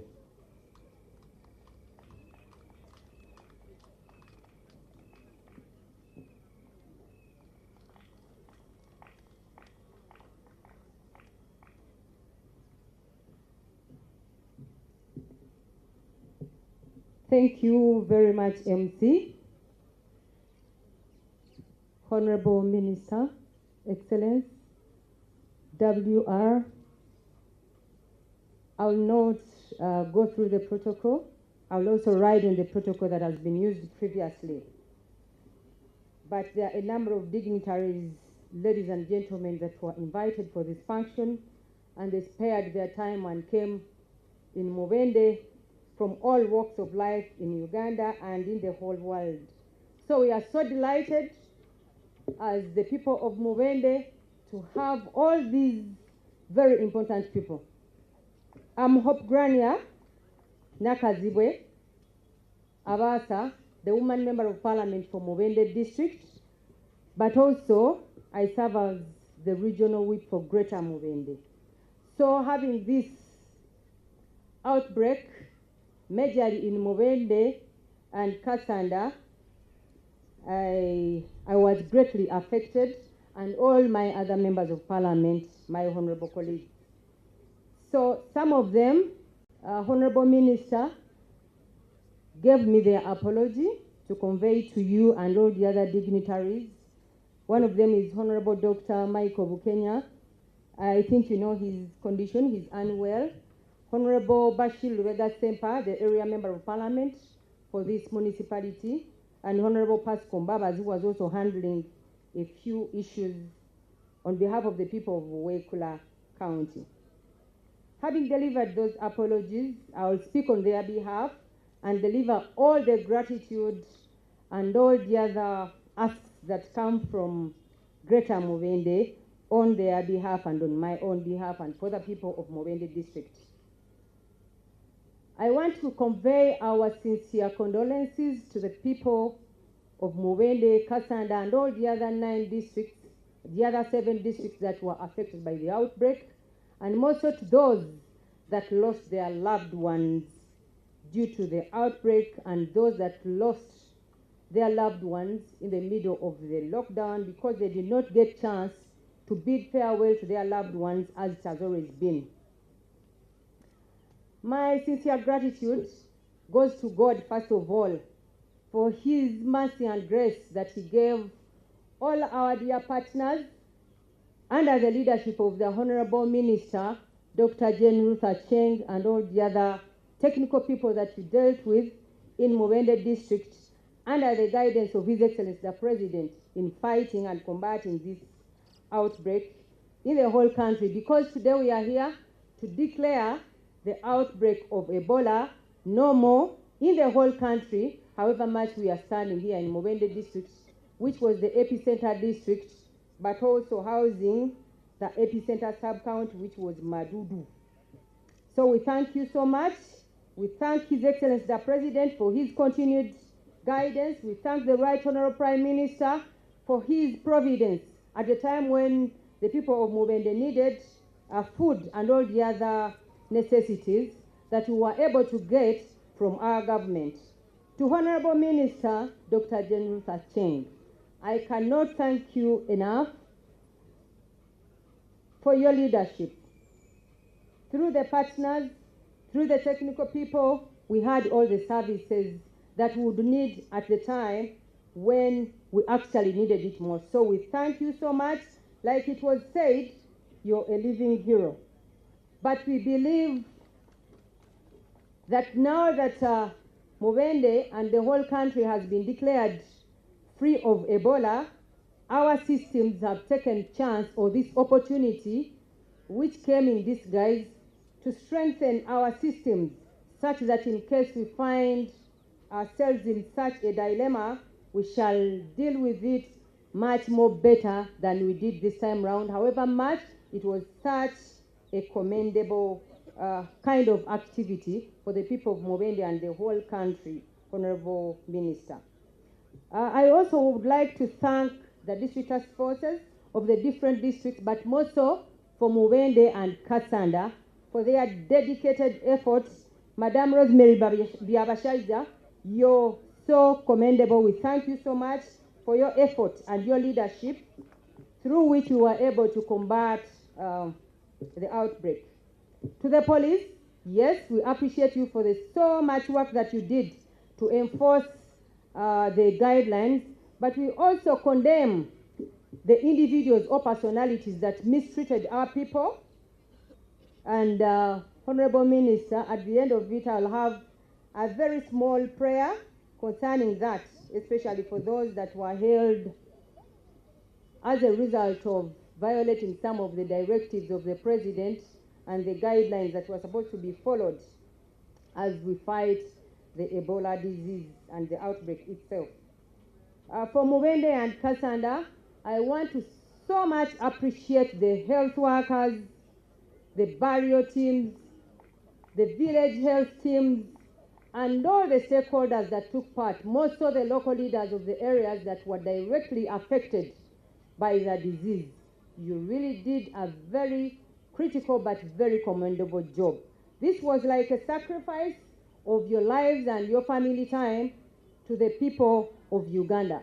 Once an outbreak comes, it ceases being a village issue, but it becomes a worldwide issue. That's why we have all these dignitaries from all over the world to come and celebrate with us the declaration of the normal Ebola outbreak in Mubende and the whole country, Uganda. For the health workers, we are so grateful. Still at the end of it all, I'll put my prayer to the Honorable Minister because I know she's the one who will deliver it to government to see that your commendable job really rewards as is necessitated. You are our frontliners and you did what was expected of you. You're so patriotic. We appreciate you for that, and may the good Lord continue blessing you so abundantly. To our media fraternity, we are so grateful for the work you did. Most of the media people in Mubende, working with the different media houses, wherever they are, they kept on updating our country about the progress of the outbreak and the response that our government and our implementing partners were able to put in place to see that we came to this day and celebrate it as a success. Otherwise, we would have no people, like our tourism sector would have completely no clients coming to Mubende just because we had Ebola. To the IGP, through the representative, we want to thank you for the deployment, but still, I will continuously request that we continue displaying our men in uniform, those that behaved the way that was contrary to what was expected of them. But most of them, that is just to a small extent, but most of them did what was required of them. We thank them so much. To our survivors, I want to congratulate you so much for yet seeing another chance to live. Because, yes, let's clap for them for sure. They deserve it. Whoever would hear that someone has Ebola, they would just think they are going to die like the next day.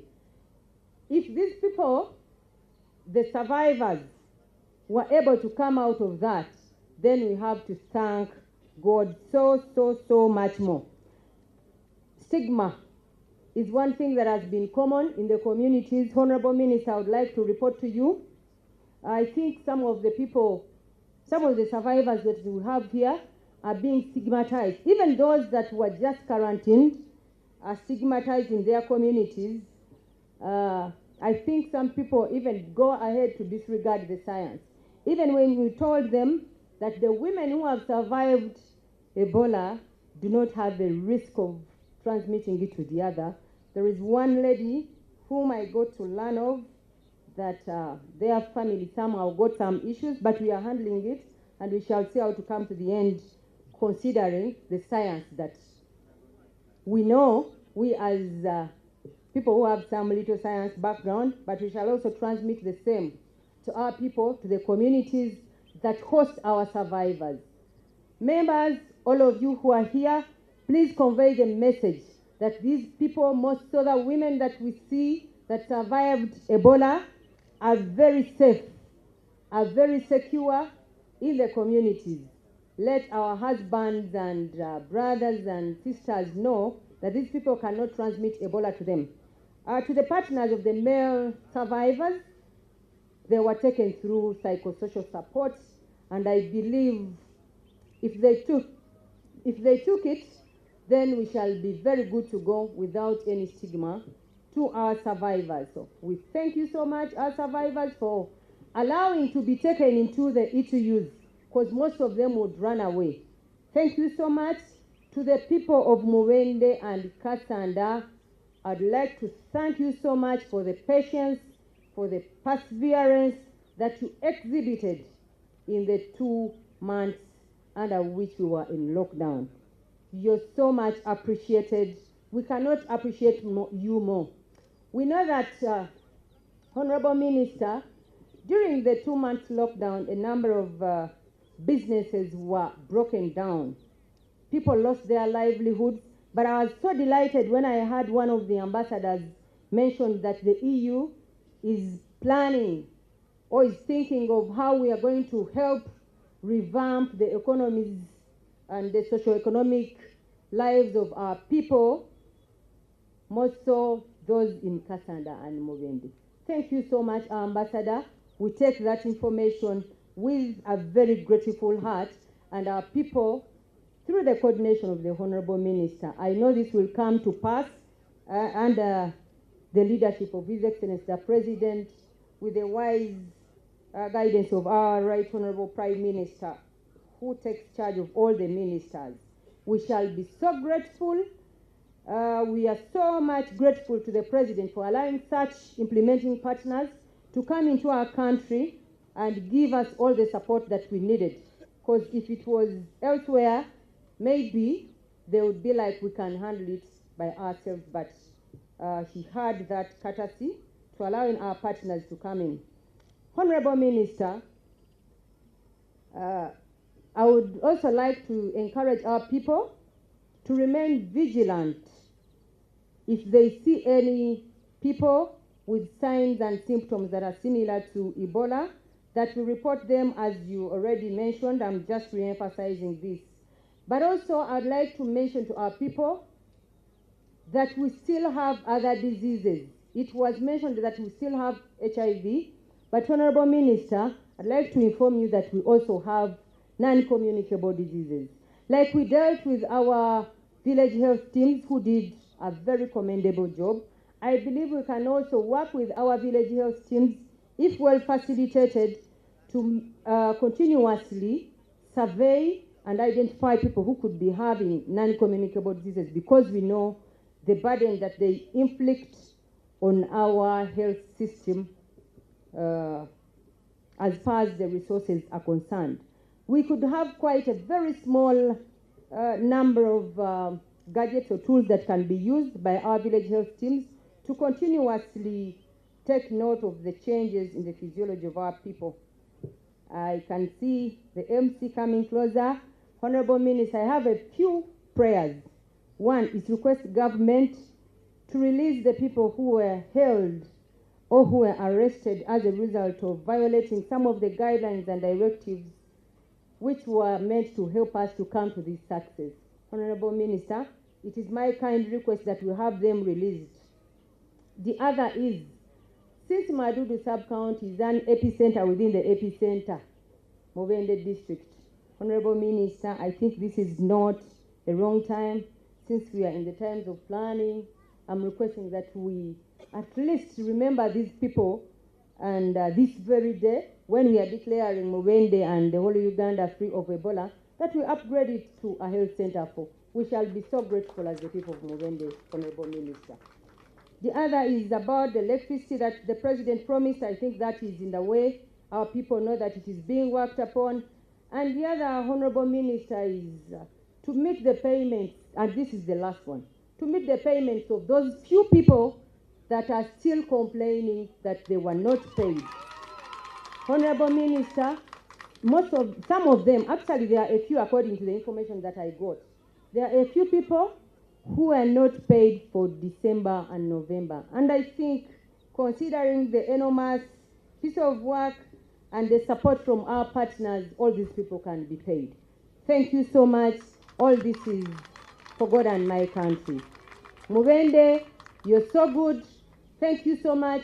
Always be this vigilant. Congratulations and Happy New Year once again. Thank you.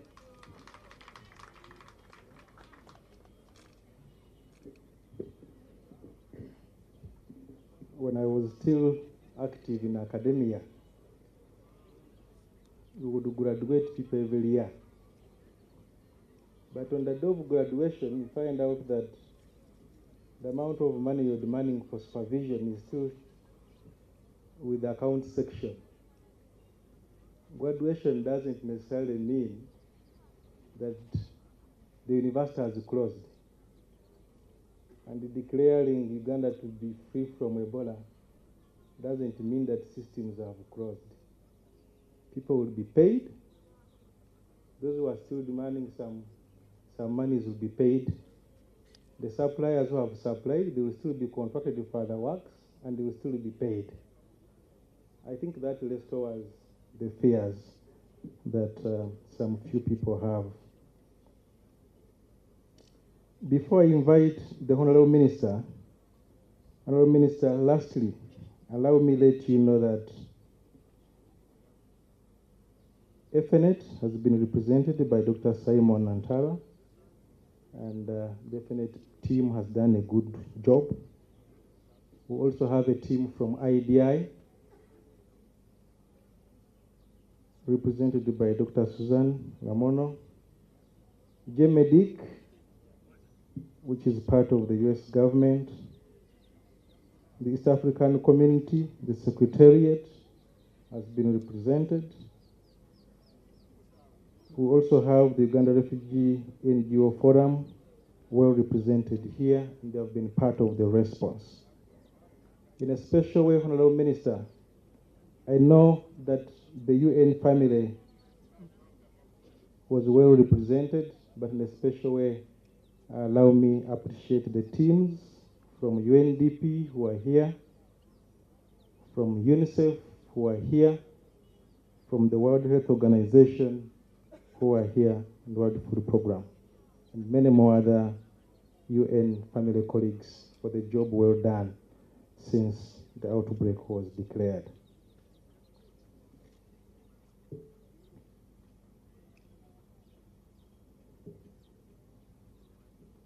Given the fact that the Minister of State in charge of general duties is here, I can't make a mistake of inviting the Minister of Health to come and close without following protocol. Malevani Fakawoya. And the Muvende is near Sembabule, so literally you are home. Kindly come and give few remarks and invite the Honorable Minister.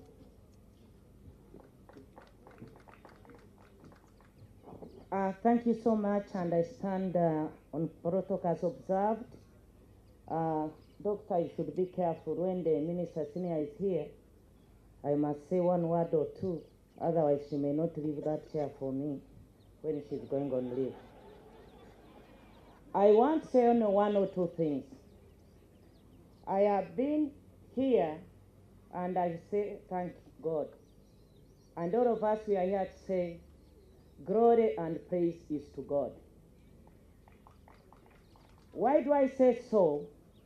If you look on my left, there is a picture of a young lady, determined, which is saying Ebola responsive, UK aid UNICEF, and the lady is holding a Bible, I think, because my eyes are not seeing.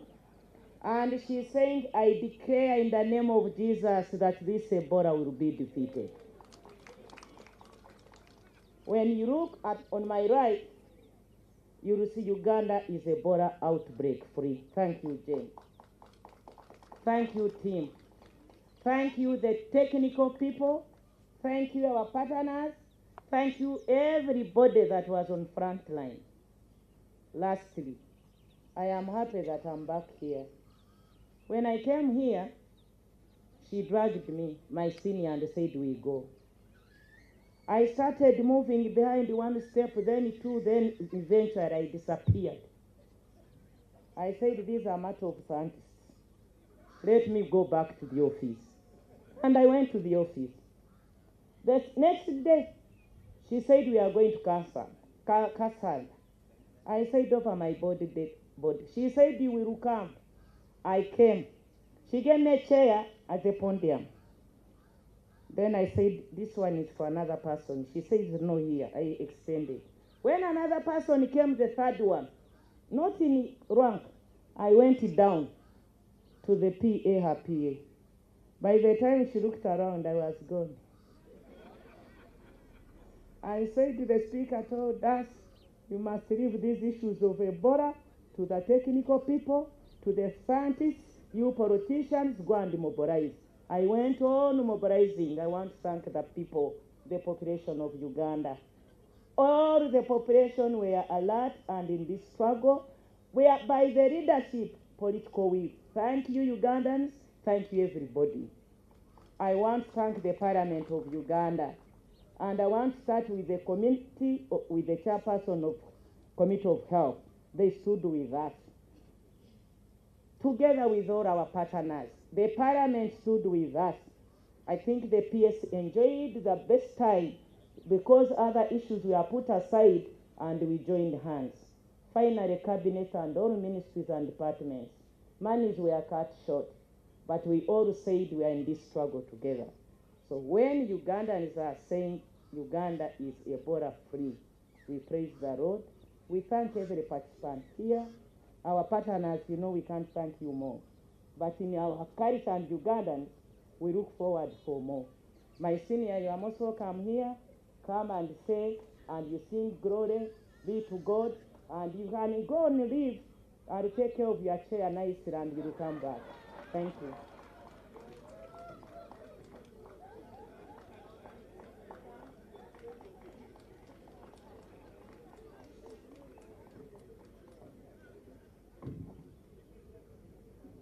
Thank you very much, Honorable Anifa, especially for the last statement.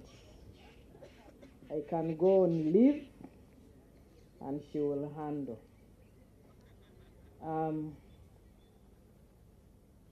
With due respect to protocol, in closing, I will just summarize what we agreed to yesterday in the Accountability Forum. Once again, allow me to stress our appreciation and to acknowledge that this outbreak was managed in record time with a total confirmed cases of 142, not 143, 22 probable cases, 55 deaths, and 87 recoveries. The 7th outbreak, but the one of Gulu remains the largest.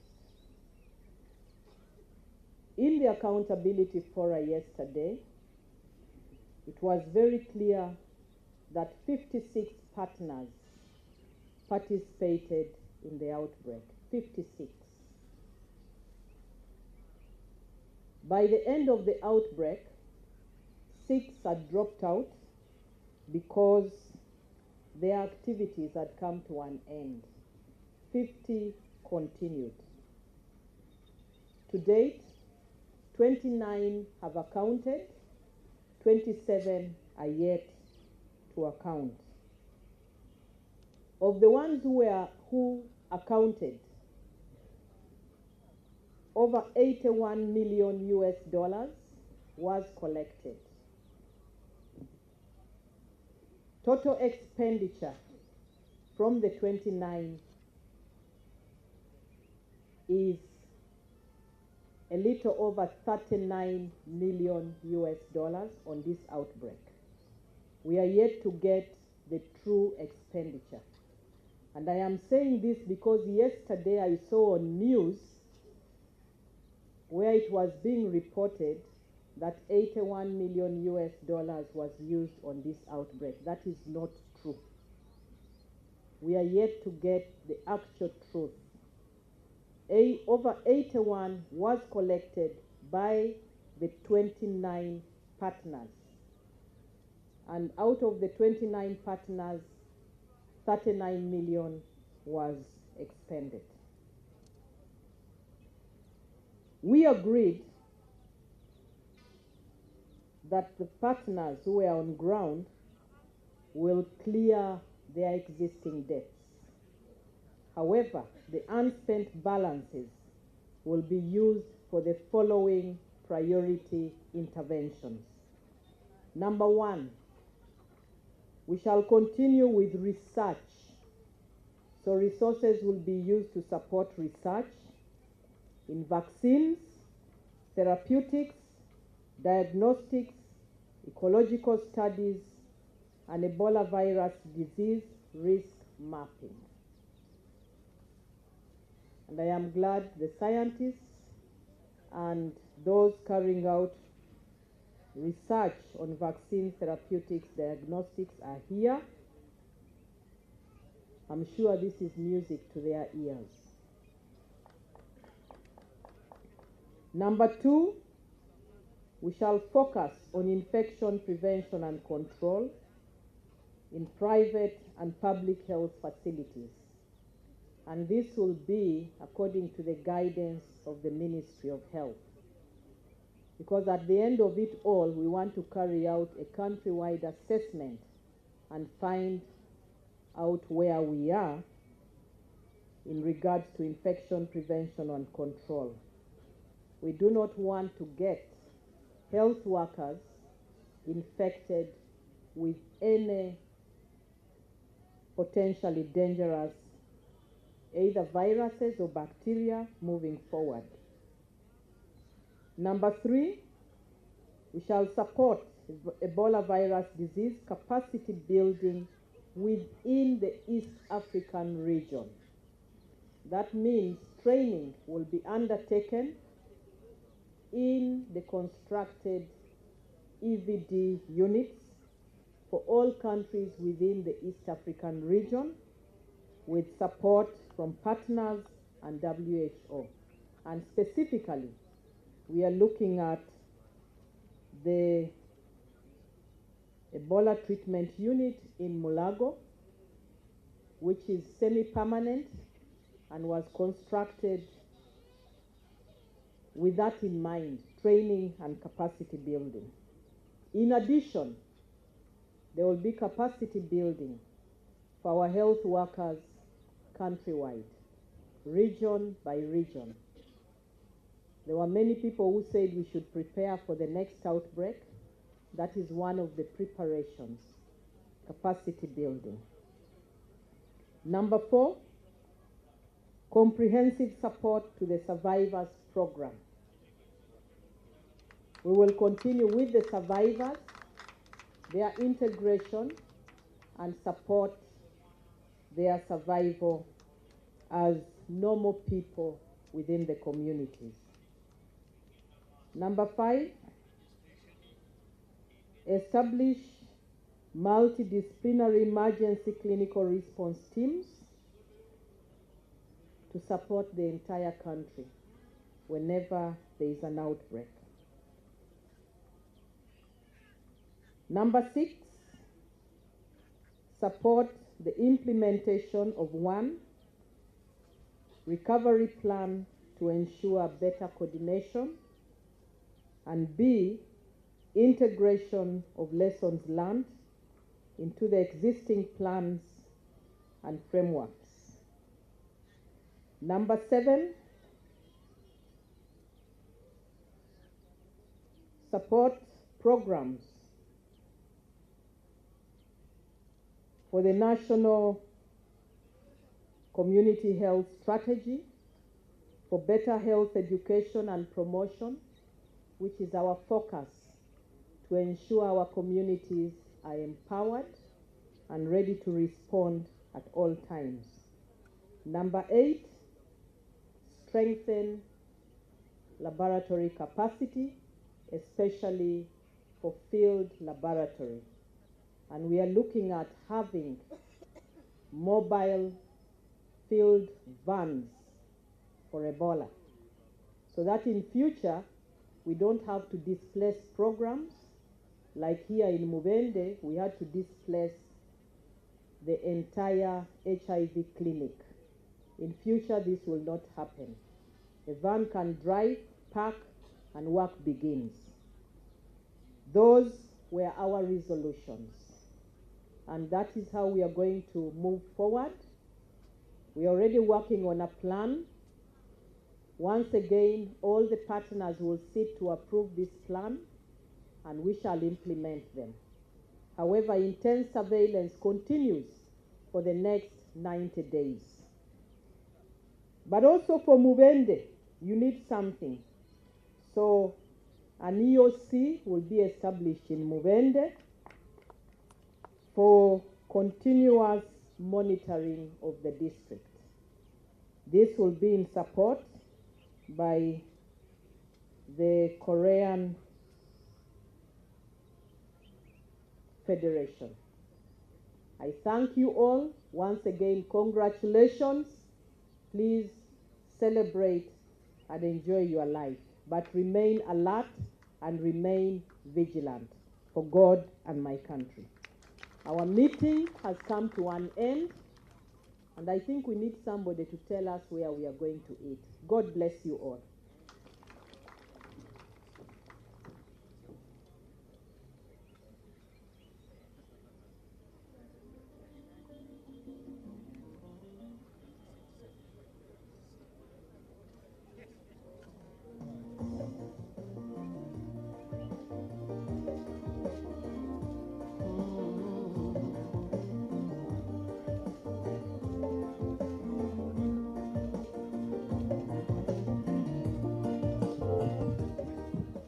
Before we have the national anthem and the East African anthems, can we quickly have the photographs taken? Quickly. Where is Emma Aileviona?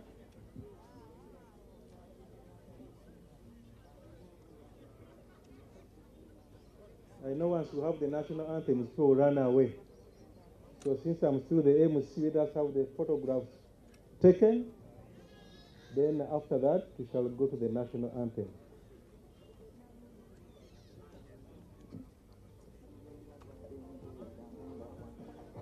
You can take your seats until when directed so.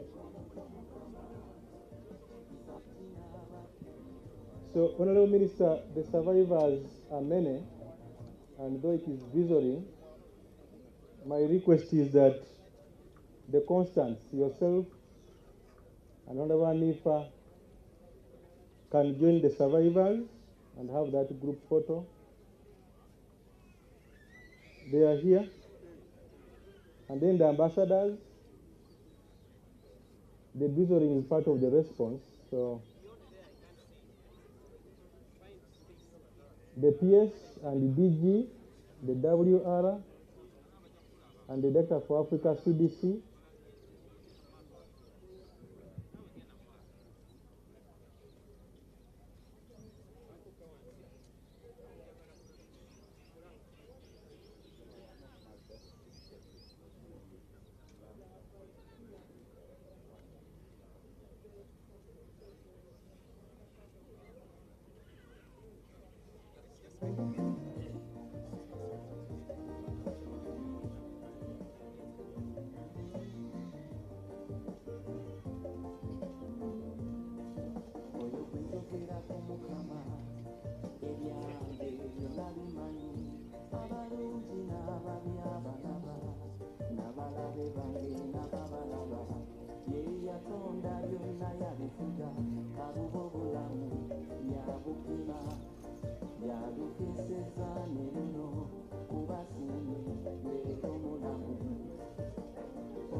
Can we remain seated in our tents?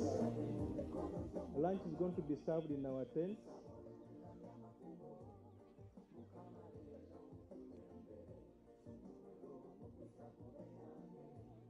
After that, after the survivors group photo, I'm going to request the incident management team, the heads of departments, the Ministry of Health, the directors,